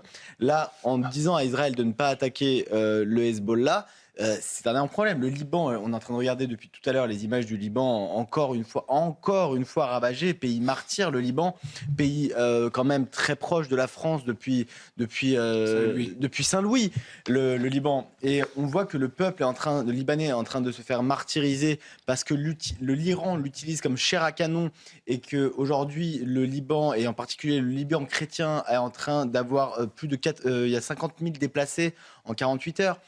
Le Hezbollah, bien sûr, à la main des Iraniens. En attendant, tous les officiers des gardiens de la Révolution qui étaient au Liban ont quitté le pays depuis 48 heures, justement pour ne pas être touchés. Donc, on envoie les Libanais se faire tuer pendant que les officiers iraniens... c'est le régime islamique de l'Iran. Bien sûr. Oui, bien sûr, je ne parle pas de moi, non. Bien sûr, mais Oui, bien sûr. Donc aujourd'hui, le Liban doit être aidé par la France. Les messages d'Emmanuel Macron ne sont absolument pas dans le bon sens, comme à l'époque quand il a reconnu Gaza et la Palestine en pleine guerre, ce qui n'a absolument pas aidé Israël dans cette guerre contre le terrorisme du Hamas.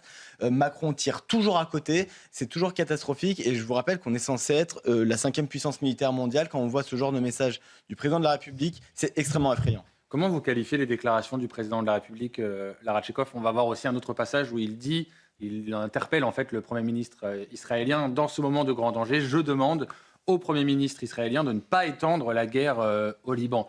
On a l'impression quand même d'un décalage à chaque fois entre les propos du président de la République et puis la réalité sur le terrain opérationnel même, j'allais dire. Oui, bon là c'est un propos symbolique et je ne suis pas certaine qu'il soit vraiment entendu par Benyamin Netanyahou, étant donné le peu d'importance qu'il accorde à la voix française, surtout en ces temps compliqués.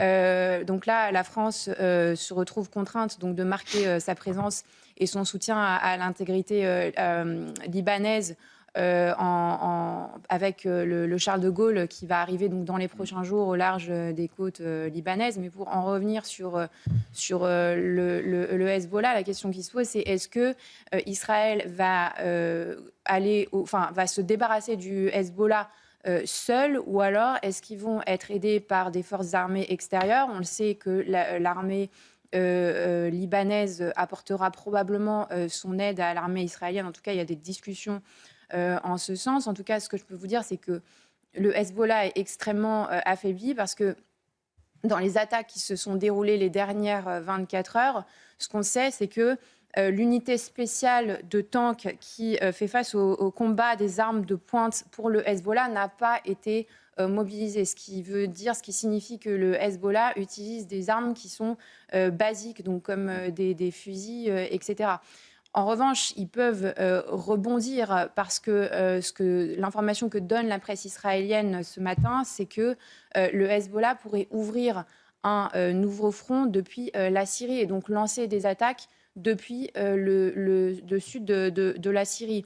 Donc, il y aurait potentiellement un nouveau front qui pourrait être ouvert au nord du Liban, à la frontière avec la Syrie. Et on sait que Al-Joulani, donc le président de la Syrie, occupe la frontière et que ça préoccupe un certain nombre de responsables libanais aujourd'hui et qu'il a probablement des intérêts et qu'il y a des enjeux pour lui au Liban parce qu'il a des alliés qu'on retrouve dans des musulmans chiites libanais ou il y a 2 millions de Syriens au Liban, je le rappelle. Un mot avant de retrouver Noémie Aliwa qui nous attend en Israël, un mot rapide, Michel Fayad, sur les déclarations d'Emmanuel Macron. Comment vous les accueillez, ces mots du président de la République française? À côté de la plaque, parce que tout le communiqué ne va pas. Pour le Liban, nous devons agir, et c'est lui qui a annulé la conférence sur l'armée libanaise qui était prévue cette semaine pour aider l'armée libanaise, justement. Donc déjà, ça ne va pas. Après, est-ce qu'il n'y a pas une question de timing? Je me fais beaucoup l'avocat d'Emmanuel Macron. Mais justement, au contraire, le timing était parfait. Vous dites qu'il aurait fallu la maintenir. C'est maintenant qu'il fallait aider l'armée libanaise. Donc il annule la conférence. Les conditions de sécurité n'étaient pas forcément réunies. Je ne sais pas, c'est peut-être les raisons qui ont été invoquées. Mais ensuite, quand il dit qu'il veut empêcher que le Liban soit entraîné dans la guerre, donc il veut arrêter la guerre maintenant et elle va recommencer dans quelques mois. Parce que tant que le Hezbollah est là, ça va recommencer. Ça, c'est important, c'est important, à mon avis, d'insister là-dessus. Expliquez-nous en quoi le Hezbollah représente, quoi qu'il arrive, une menace par son existence même pour l'État d'Israël. Mais parce qu'il obéit à la République islamique d'Iran. Il n'est pas une menace que pour Israël, je suis désolé. Parce qu'en réalité, quand en réalité il est en train d'attaquer pour le Hamas et il attaque maintenant pour la République islamique d'Iran, c'est le Liban et les Libanais qui sont visés. Parce qu'en fait, quand Israël va devoir réagir, il y a des morts, mais les morts pourquoi? Parce que qui se cache dans les écoles? Qui se cache? Vous savez, la semaine dernière, les médias libanais ont su que comme quoi Israël a frappé une école. Alors, c'était le scandale, Israël a frappé une école, etc. Puis les caméras de la télévision se sont approchées de l'école. Et ils ont vu quoi? Des armes de partout du Hezbollah. Et donc, les médias libanais ont été forcés de dire la vérité, comme quoi, en réalité, le Hezbollah avait caché des armes à cet endroit-là. Il n'y avait pas d'école ce jour-là, mais pour vous montrer ce qui arrive. Mais sur ce qu'a dit Emmanuel Macron, il faut quand même aussi dire une chose, c'est que il est en train de vouloir, en réalité, sauvegarder l'existence du Hezbollah. Parce que quand il dit le Hezbollah doit immédiatement cesser les tirs vers Israël, comme si le Hezbollah lui obéit. Le Hezbollah doit appliquer 2 résolutions de l'ONU, la 1559 et la 1701, qui exigent son désarmement. Est-ce qu'il obéit à Macron? Non. Ensuite, Israël doit renoncer à toute invention terrestre ou d'envergure sur le territoire libanais. Ça revient encore à sauver l'existence du Hezbollah. Un mot très rapide avec vous et après on va en Israël. Ce qui me frappe dans le discours de Michel, c'est plutôt la similitude des méthodes. Que ce soit le Hamas, le Hezbollah ou la République islamique, ils se cachent aujourd'hui là dans les crèches, dans les hôpitaux pour les enfants et dans les écoles. Pour retourner l'opinion, c'est l'objectif. Et ils font aussi des conférences de presse depuis les crèches et depuis les écoles. Et après, quand les crèches sont frappées, on dit que les Israéliens sont des méchants parce qu'ils ne disent pas ce qui se cache dans les crèches, ce qui se cache dans les hôpitaux. On va prendre la direction d'Israël, où nous attend Noémie Aliwa. Merci d'avoir patienté un petit peu, Noémie. Merci beaucoup d'être en direct avec nous. Vous êtes en direct d'un marché et vous vouliez nous montrer que malgré le climat, évidemment, de tension aujourd'hui qui règne au Moyen-Orient, eh bien, la vie continue en Israël. Et c'est ce sur quoi on insiste depuis le début de cette émission, c'est-à-dire que les Israéliens, et vous allez nous dire si c'est le cas pour les Israéliens que vous avez pu interroger, ont le sentiment qu'il y a une fenêtre d'opportunité, que le moment est décisif et qu'il faut donc se montrer solidaire, se montrer résilient, même si ce mot a été un peu trop employé. Bravo Thomas, vous avez tout compris, c'est exactement ça que je voulais vous montrer. Ici, je me trouve dans le marché de Netanya. Donc, Netanya, c'est environ à 30 km au nord de Tel Aviv. Vous savez que les sirènes continuent à leur tirer en Israël à peu près toutes les 2 heures. Il y a des sirènes qui résonnent dans ce pays. Il y a des missiles iraniens et du Hezbollah qui sont tirés sur le territoire israélien. Et malgré ce contexte de guerre, eh bien, vous avez ici à Netanya le marché où les gens vont faire leurs petites emplettes juste avant Shabbat dans quelques heures. C'est une ville qui est assez traditionnaliste, où les familles se retrouvent le vendredi soir pour fêter Shabbat. Et là, à l'heure qu'il est, le marché, il est blindé. Il y a du monde partout. Les gens sont en train d'acheter des fruits, des légumes, de la viande pour se retrouver ce soir. Et ils savent qu'à tout moment, la sirène peut retentir. Il y a des miklates, il y a des abris qui sont situés un petit peu partout dans ce marché. Et les gens font leur course. Et c'est ça qui est très important. Et c'est vraiment une leçon de l'âme israélienne, de la vie israélienne. C'est-à-dire qu'en fait, on apprend à vivre malgré la guerre. On apprend à fonctionner, à faire ses courses quand on peut, bien sûr. Parce qu'il y a des personnes âgées, j'en ai rencontré, qui ont peur de sortir de chez elles. Et pour elles, pour toutes les personnes vulnérables, ça reste un moment qui est particulièrement difficile.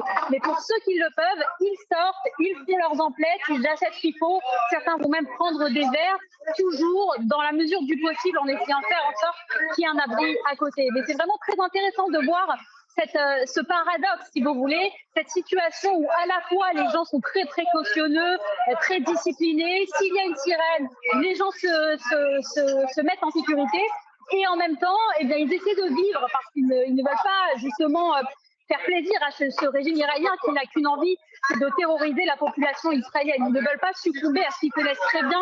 On appelle ça la guerre psychologique. L'idée, c'est de terroriser la population israélienne. Et c'est la raison pour laquelle, d'ailleurs, souvent, ils tirent la nuit. Tirer la nuit, c'est obliger des gens à sortir de leur lit.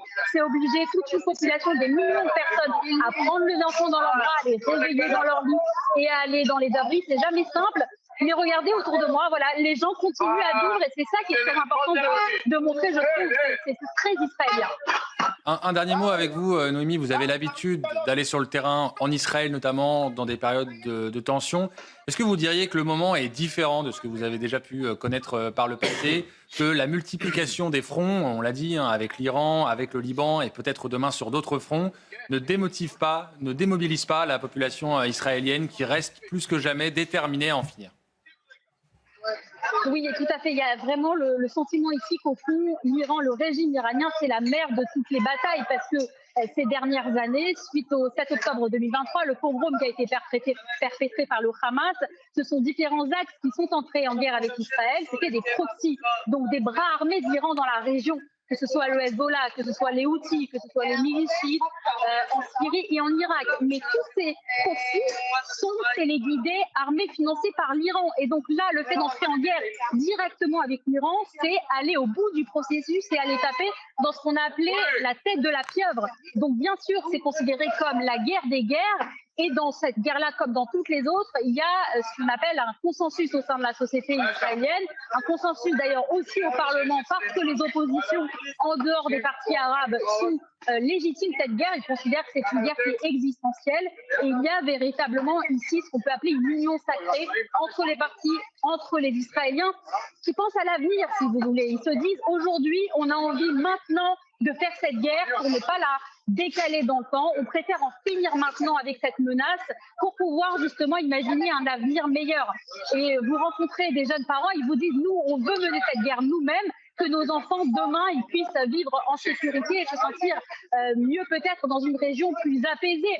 Si demain vous laissiez le régime iranien obtenir la bombe atomique, et c'était ce qu'ils étaient en train de construire, vous menacez Israël très concrètement, puisque ce régime répétait et proférait à longueur de temps des menaces sur l'État d'Israël. Donc c'est pas une guerre qu'il voulait parce qu'il la voulait, parce qu'il y a un désir de guerre. Il la voulait parce qu'il considérait qu'elle était inéluctable pour obtenir au bout du bout une paix dans la région.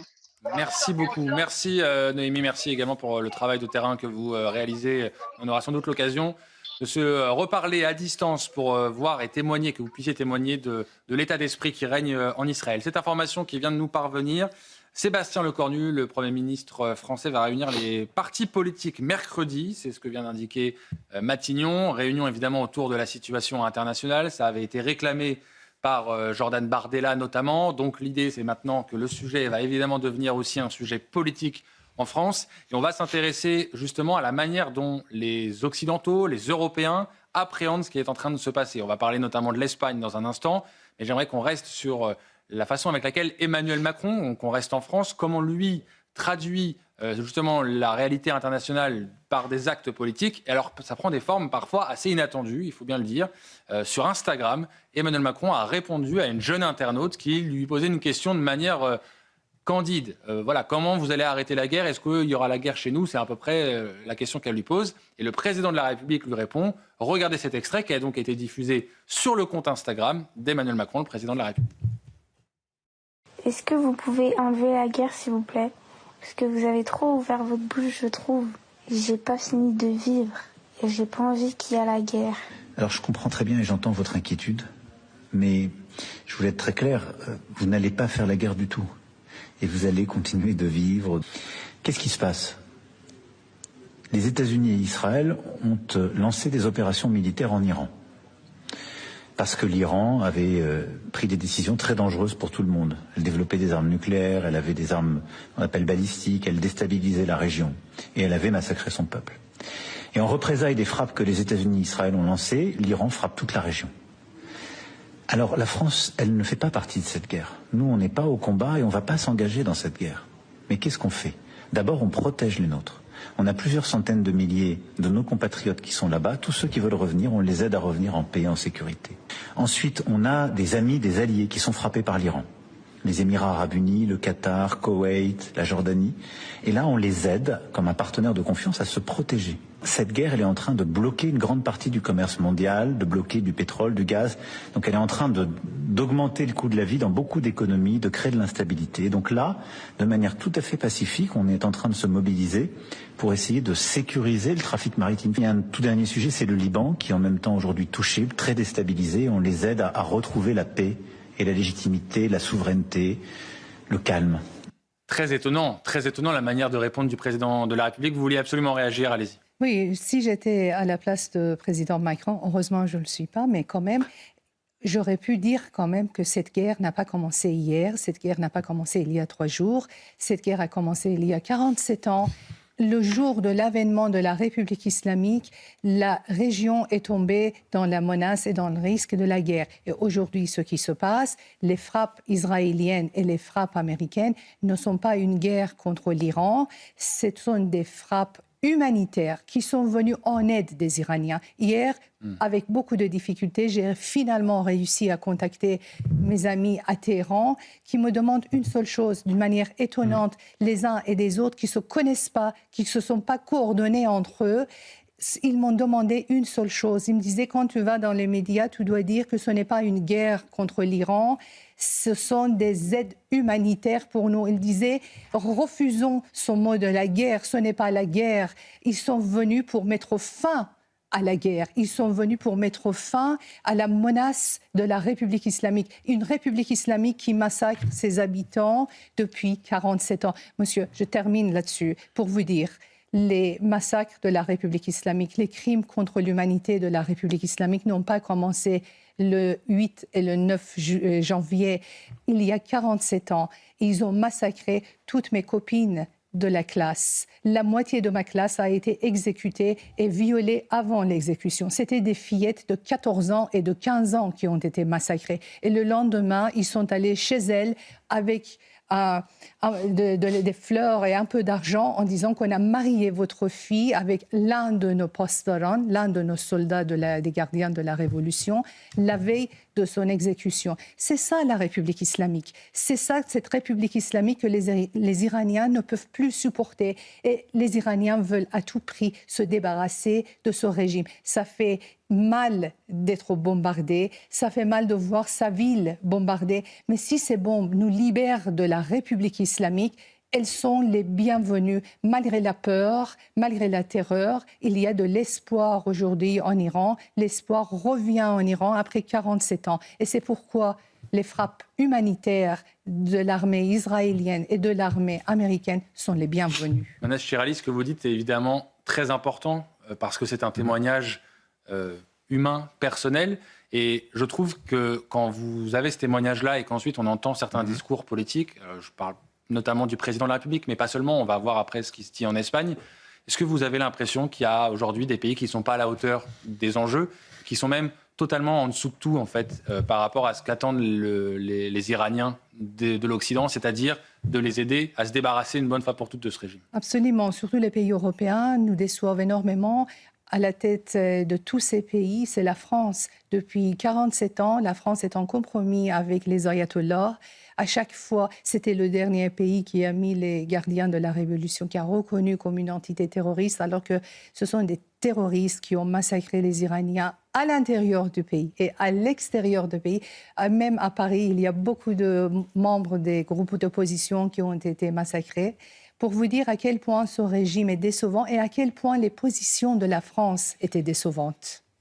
C'est très important, c'est très fort ce que vous dites. C'est très fort ce que vous dites parce que forcément, ça met les discours politiques en face de la réalité telle qu'elle est vécue par le peuple iranien et telle que vous l'avez rapportée avec ces horreurs qui ont été commises encore récemment par les mollahs en Iran. Quand vous rapportez ce que vous disent vos proches qui sont toujours en Iran et quand on entend les discours qui sont prononcés sur le sol européen, on se dit qu'il y a quelque chose qui n'est pas passé. Il y a visiblement des gens qui n'ont pas entendu peut-être les témoignages comme le vôtre et je pense que c'est pour ça que c'est important que vous témoignez. On en revient donc à ce que dit Emmanuel Macron et en fait les propos d'Emmanuel Macron là, qu'on a entendus sur Instagram après un témoignage comme le vôtre, je les trouve vraiment en dessous de tout. C'est-à-dire en effet, dire que c'est les États-Unis et Israël qui ont lancé la guerre en Iran, c'est très loin de la réalité en fait. Alors déjà, quand on voit cette vidéo postée par le compte de l'Élysée, si j'étais Emmanuel Macron, la première chose que je ferais, c'est de virer tous mes chargés de communication. Deuxièmement, quand il explique que... Il va sans doute demander à ce que cette vidéo soit publiée. Mais oui, non, mais c'est bien ça le problème. C'est ça le problème, c'est qu'ils ont osé publier une vidéo aussi clownesque, mais bon, ça ressemble quand même aux 9 ans d'Emmanuel Macron au pouvoir dans ce pays. Deuxièmement, quand il explique qu'on n'est pas en guerre, moi je veux bien. Alors pourquoi est-ce qu'il va se filmer devant des sous-marins nucléaires? Qu'est-ce que va faire le Charles de Gaulle en mer Méditerranée? Parce qu'à ce que je sache, c'est pas un bateau de croisière. Troisièmement, quand il parle de la paix au Liban, mais comment est-ce que vous voulez avoir la paix au Liban si Emmanuel Macron, je vous rappelle, demande à Israël de ne pas attaquer le Hezbollah?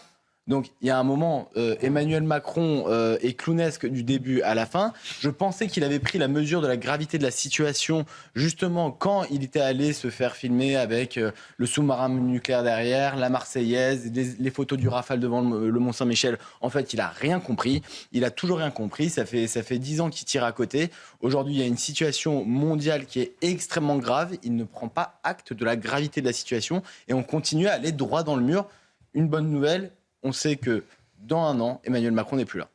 Alors je vous rappelle cette information qui vient de nous parvenir. Sébastien Lecornu, le Premier ministre, va convier mercredi à Matignon les représentants des différentes formations politiques afin de les briefer sur l'état de la menace et du positionnement de la France. Tout ça, ce sera dans un cadre confidentiel. C'est l'information qu'on a obtenue et ça va nous permettre ensuite de parler des différentes prises de position des uns et des autres. En France, bien sûr, on a parlé du président de la République, on pourra parler, pourquoi pas, des autres partis. Et puis surtout en Europe, avec un pays, l'Espagne en l'occurrence, qui incarne d'une certaine manière cette réticence à cette opération militaire. On en parle dans un instant. Je vous interrogerai, Michel Fayad, Jean-Christophe Gallien et tous les autres, bien sûr. Mais d'abord, on fait un nouveau tour de l'actualité liée à ce conflit au Moyen-Orient avec Somaya Labidi. Volodymyr Zelensky au chevet du golfe Persique pour faire face aux redoutables drones iraniens, bien plus difficiles à intercepter que les missiles. Kiev annonce envoyer prochainement au Moyen-Orient des experts militaires en la matière. Il faut dire que l'Ukraine est habituée à ces engins utilisés par la Russie depuis 4 ans maintenant sur le territoire ukrainien.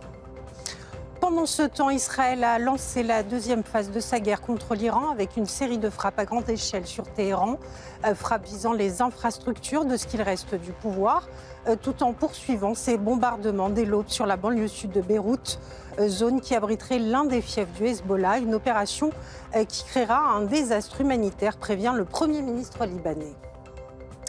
Et puis Donald Trump juge que des troupes au sol en Iran seraient une perte de temps. Une telle option serait superflue, a-t-il déclaré au micro de la chaîne NBC News, puisque selon le président américain, les Iraniens auraient déjà tout perdu.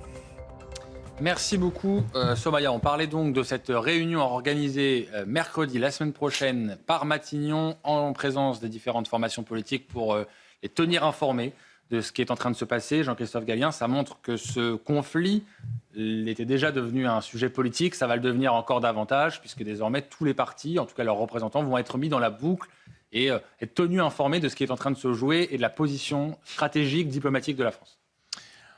C'est un moment important, un moment qui aurait pu venir un peu plus tôt, de mon point de vue, parce qu'effectivement, l'enjeu, et on l'a dit, c'est un moment géopolitique particulier qui ne concerne pas que la région. Je le redis encore une fois, vous parliez de 1989 tout à l'heure. Oui, c'est peut-être pas exactement la fin du mur de Berlin, mais c'est quelque chose qui va bouger une région qui est tellement importante dans l'équilibre géopolitique que ne serait-ce que la relation avec la Chine sur le plan énergétique, par exemple, avec la visite de Donald Trump fin mars, début avril à Pékin. Et voilà, on considère qu'on est dans un monde particulier. Et j'ai trouvé que, si vous voulez, la classe politique française, elle était un peu en difficulté. Elle était très neutre dans ses propos, dans une incapacité qui a été relayée par le président de la République. Tout à l'heure, quand vous examiniez les prises de parole, je pense que ce qui manque aujourd'hui à notre diplomatie, c'est de parler aussi au peuple. Et on veut parler aux dirigeants, on veut parler à nos alliés, évidemment, du monde arabe. On n'a pas compris d'ailleurs qu'eux-mêmes étaient favorables maintenant à cette intervention.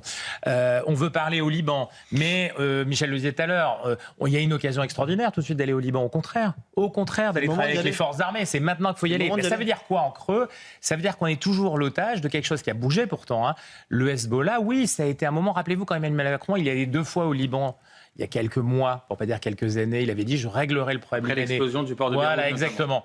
Ah, écoutez, alors il y a des acteurs économiques qui ont profité de cette visite parce qu'il y a notamment un port important qui a été pris en charge par une compagnie franco-libanaise. Mais ce que je veux dire par là, c'est que le Hezbollah, pour le coup, il n'a pas disparu. Rien n'a été changé. Et donc, ça veut dire qu'on a en même et encore et toujours cette matrice qui prend en compte l'importance d'un Hezbollah qui lui-même a bougé. Je vous dis, il n'a pas bougé en Afrique de l'Ouest, en Amérique du Sud, mais il a beaucoup bougé, ça a été décrit tout à l'heure parfaitement bien, au Liban. Donc, on est dans la difficulté. Mais cette difficulté, je vous le redis, je l'ai trouvée très partagée par l'essentiel de la classe politique française. Elle était très en difficulté, elle s'est peu exprimée, elle a peu parlé au peuple iranien. Comment on peut oublier le peuple iranien dans ces circonstances-là ? Moi, c'est sur ce point-là que je veux qu'on insiste avant de prendre la direction de l'Espagne. Nous attend notre correspondant Michel Fayad. C'est ce décalage entre votre témoignage, Manas Chirali, le témoignage que vous rapportez de vos proches qui sont toujours en Iran, et l'embarras, la gêne qui gagne une grande partie des capitales européennes, une grande partie de la classe politique, parce que Jean-Christophe le rappelait avec raison, il y a beaucoup de partis aujourd'hui qui sont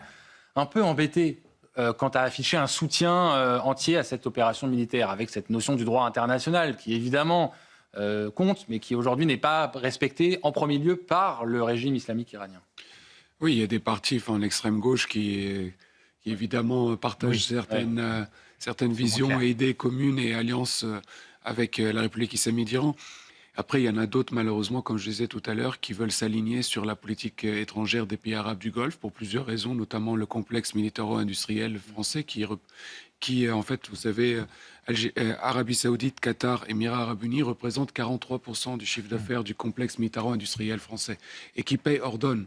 Donc malheureusement, la politique française, elle souvent s'aligne sur leur déshydratat.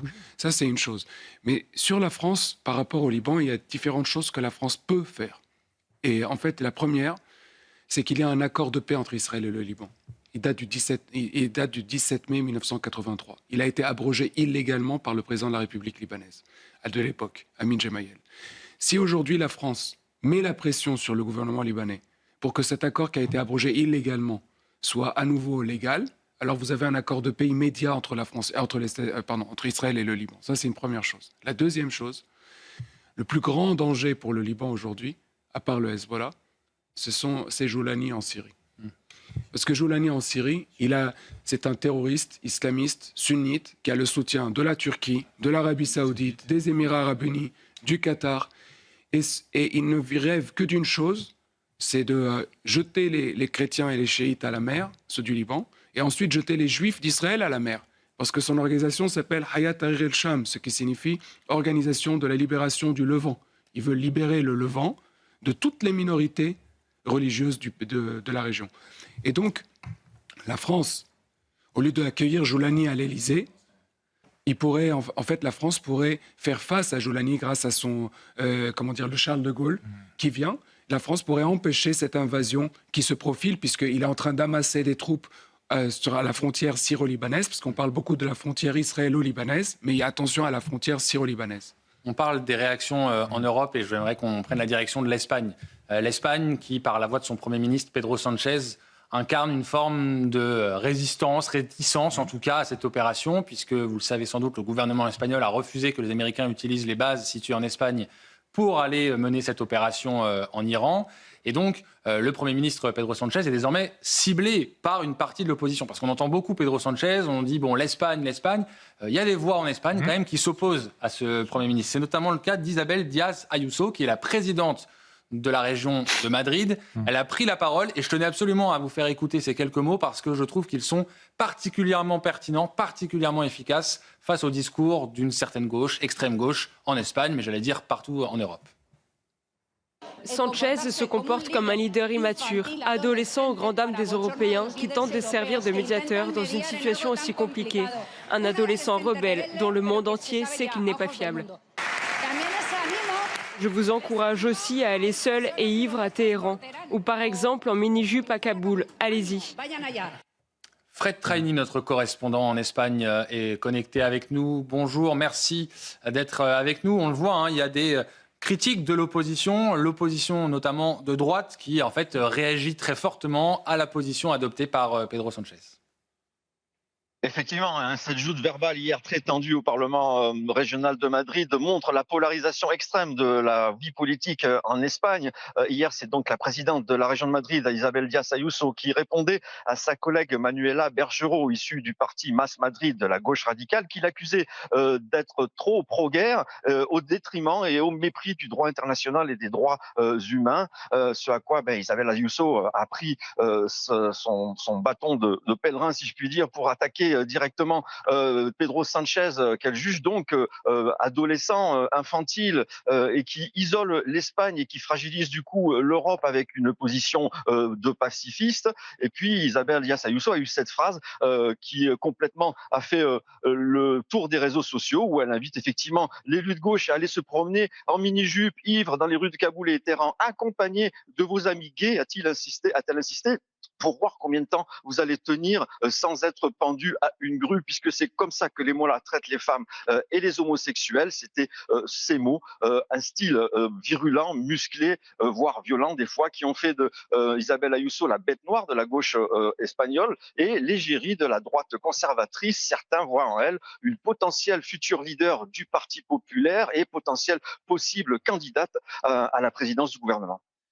Merci beaucoup Frédéric Traini de nous avoir expliqué justement les coulisses de cette joute oratoire qui en dit long finalement sur l'opposition qui est en train de gagner l'Espagne. Un mot, Karen Leroquin, tu donnes la parole. Sur la gauche qui explique qu'en fait la droite est en guerre, personne ne veut la guerre. Personne n'est ravi d'aller en guerre. Mais à un moment, il faut savoir qu'en faisant une guerre qui fait quelques milliers de morts, on peut sauver des millions de personnes. C'est le pacifisme de la gauche dans les années 30 qui a entraîné la Seconde Guerre mondiale. À un moment, il vaut mieux s'occuper maintenant et tout de suite du Hezbollah et éviter plus tard des millions et des millions de morts dans la région avec un embrasement terminal.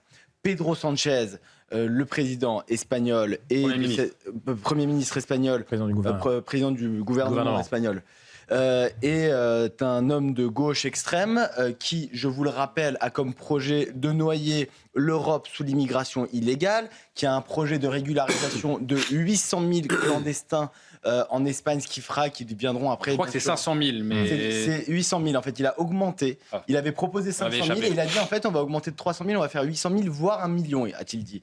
C'est des gens comme la France insoumise aujourd'hui en France, qui sont toujours du côté des dictatures. C'est à se demander si c'est pas un projet de gouvernance pour eux. Pourquoi soutenir l'Iran ? Pourquoi soutenir, je reprends l'exemple de la France insoumise, la dictature vénézuélienne avec Maduro ? Pourquoi est-ce qu'ils soutiennent la dictature de Cuba ? Pourquoi Mélenchon, encore dans son discours de la semaine dernière, expliquait que la Chine communiste était quelque chose de merveilleux ?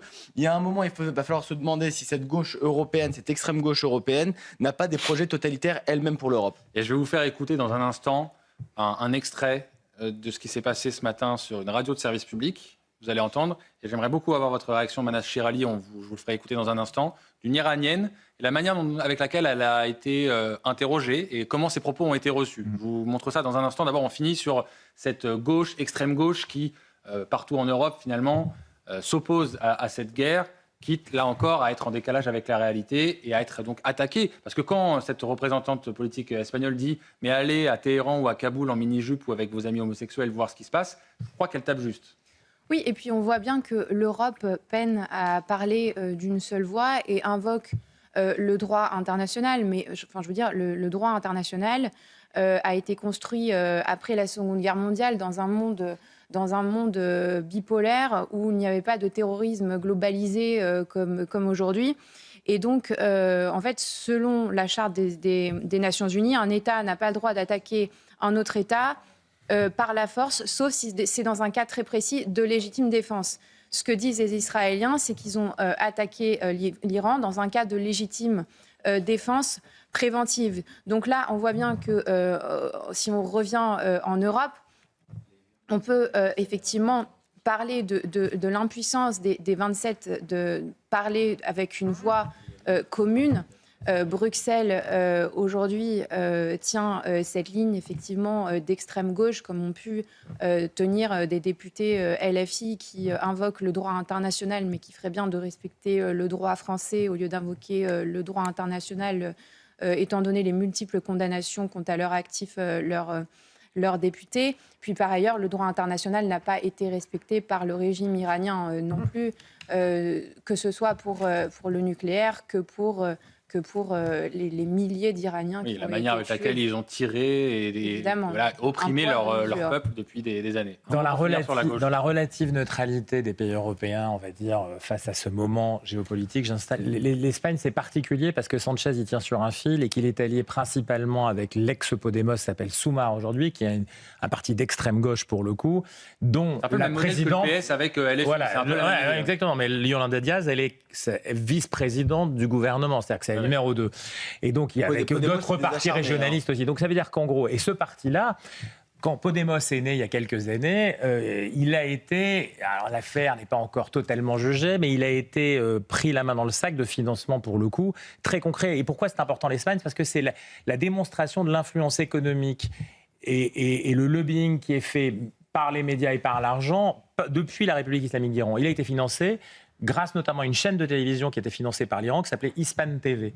Et Hispan TV lui-même servait à financer les débuts, en tout cas une bonne partie du développement politique de Podemos, Pablo Iglesias à l'époque. Donc, ce qui veut dire qu'on a la concrétisation de quelque chose qui est, encore une fois, actif aujourd'hui, des prises de position qui sont faites par un président de gouvernement, donc un Premier ministre, comme si M. Lecornu est sans le président de la République, parce que le roi d'Espagne n'a quand même pas les mêmes pouvoirs que M. Macron. Et donc, à partir de là, vous avez une vice-présidente qui elle-même a une histoire financée par l'Iran, qui aujourd'hui prend des positions favorables dans ce contexte-là.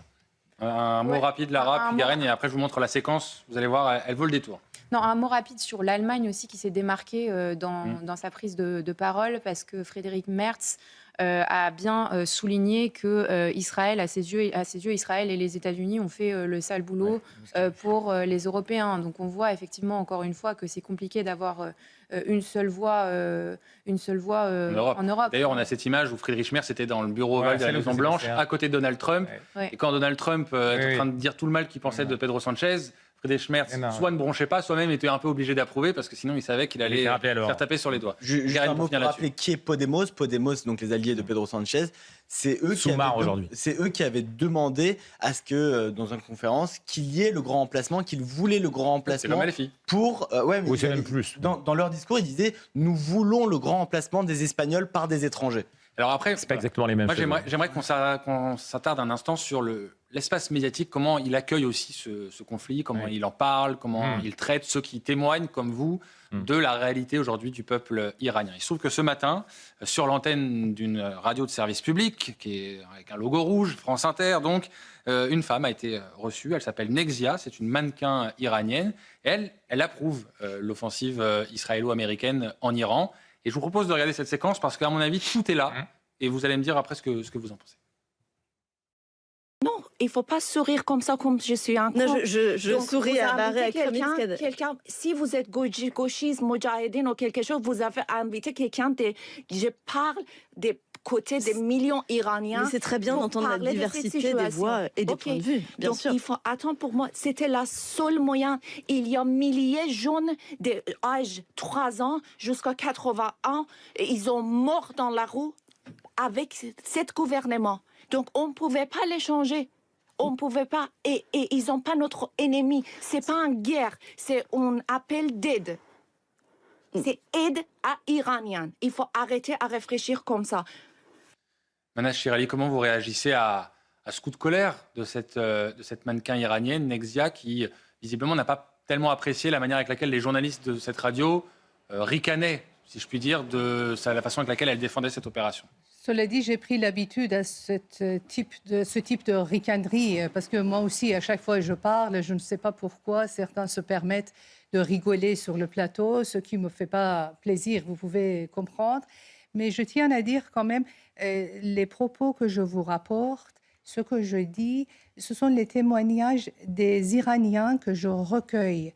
Je suis sociologue et c'est tout à fait normal que je sois en contact avec le réseau que j'ai pu construire minutieusement à travers le pays. Et donc, c'est la parole, comme les paroles de Zania que nous venons d'entendre. Je vois qu'elle est, elle aussi, elle est en contact avec ses copains, ses copines en Iran. Et la différence, c'est que moi, je ne suis pas en contact avec mes copains.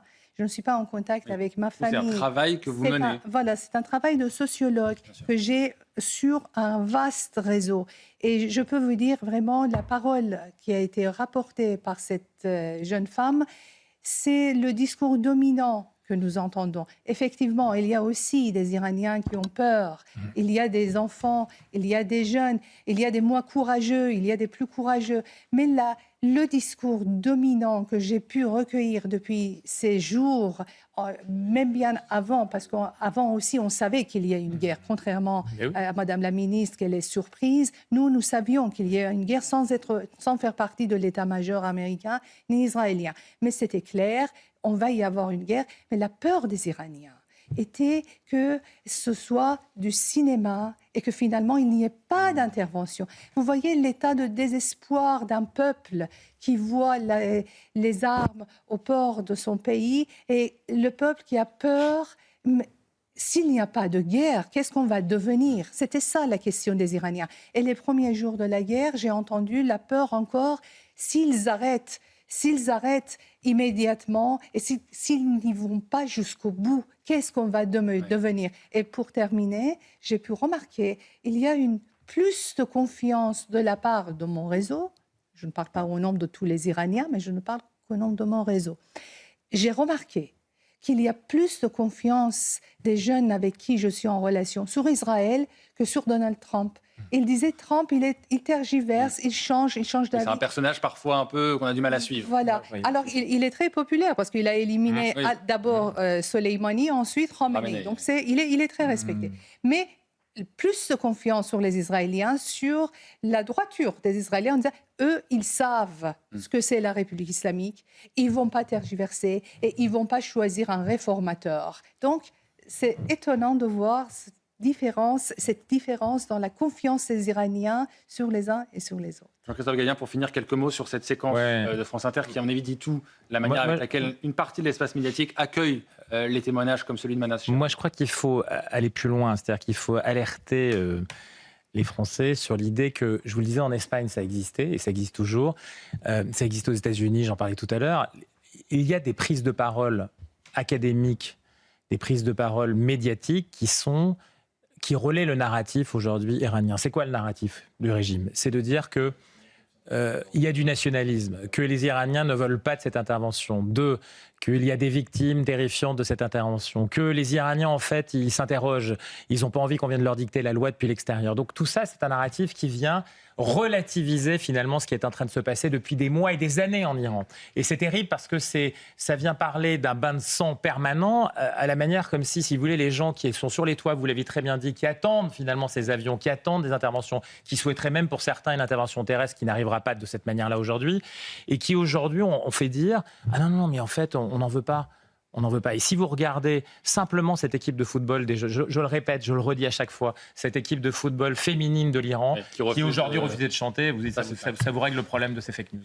Voilà ce qu'on pouvait dire sur la situation internationale. Juste un mot pour terminer, puisqu'on parlait du traitement médiatique. Vous avez peut-être vu cette plainte déposée par une soixantaine de juristes contre CNews et Europe 1. Ils reprochent le manque de pluralisme sur notre antenne.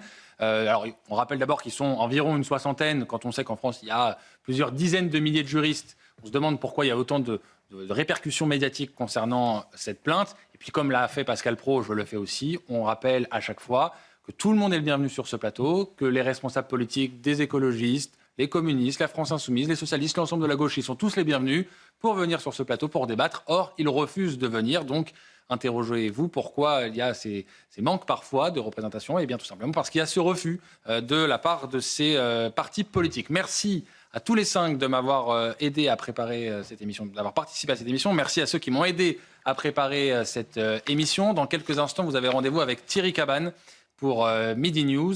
Et quant à l'information, elle continue sur l'antenne de CNews. À très vite.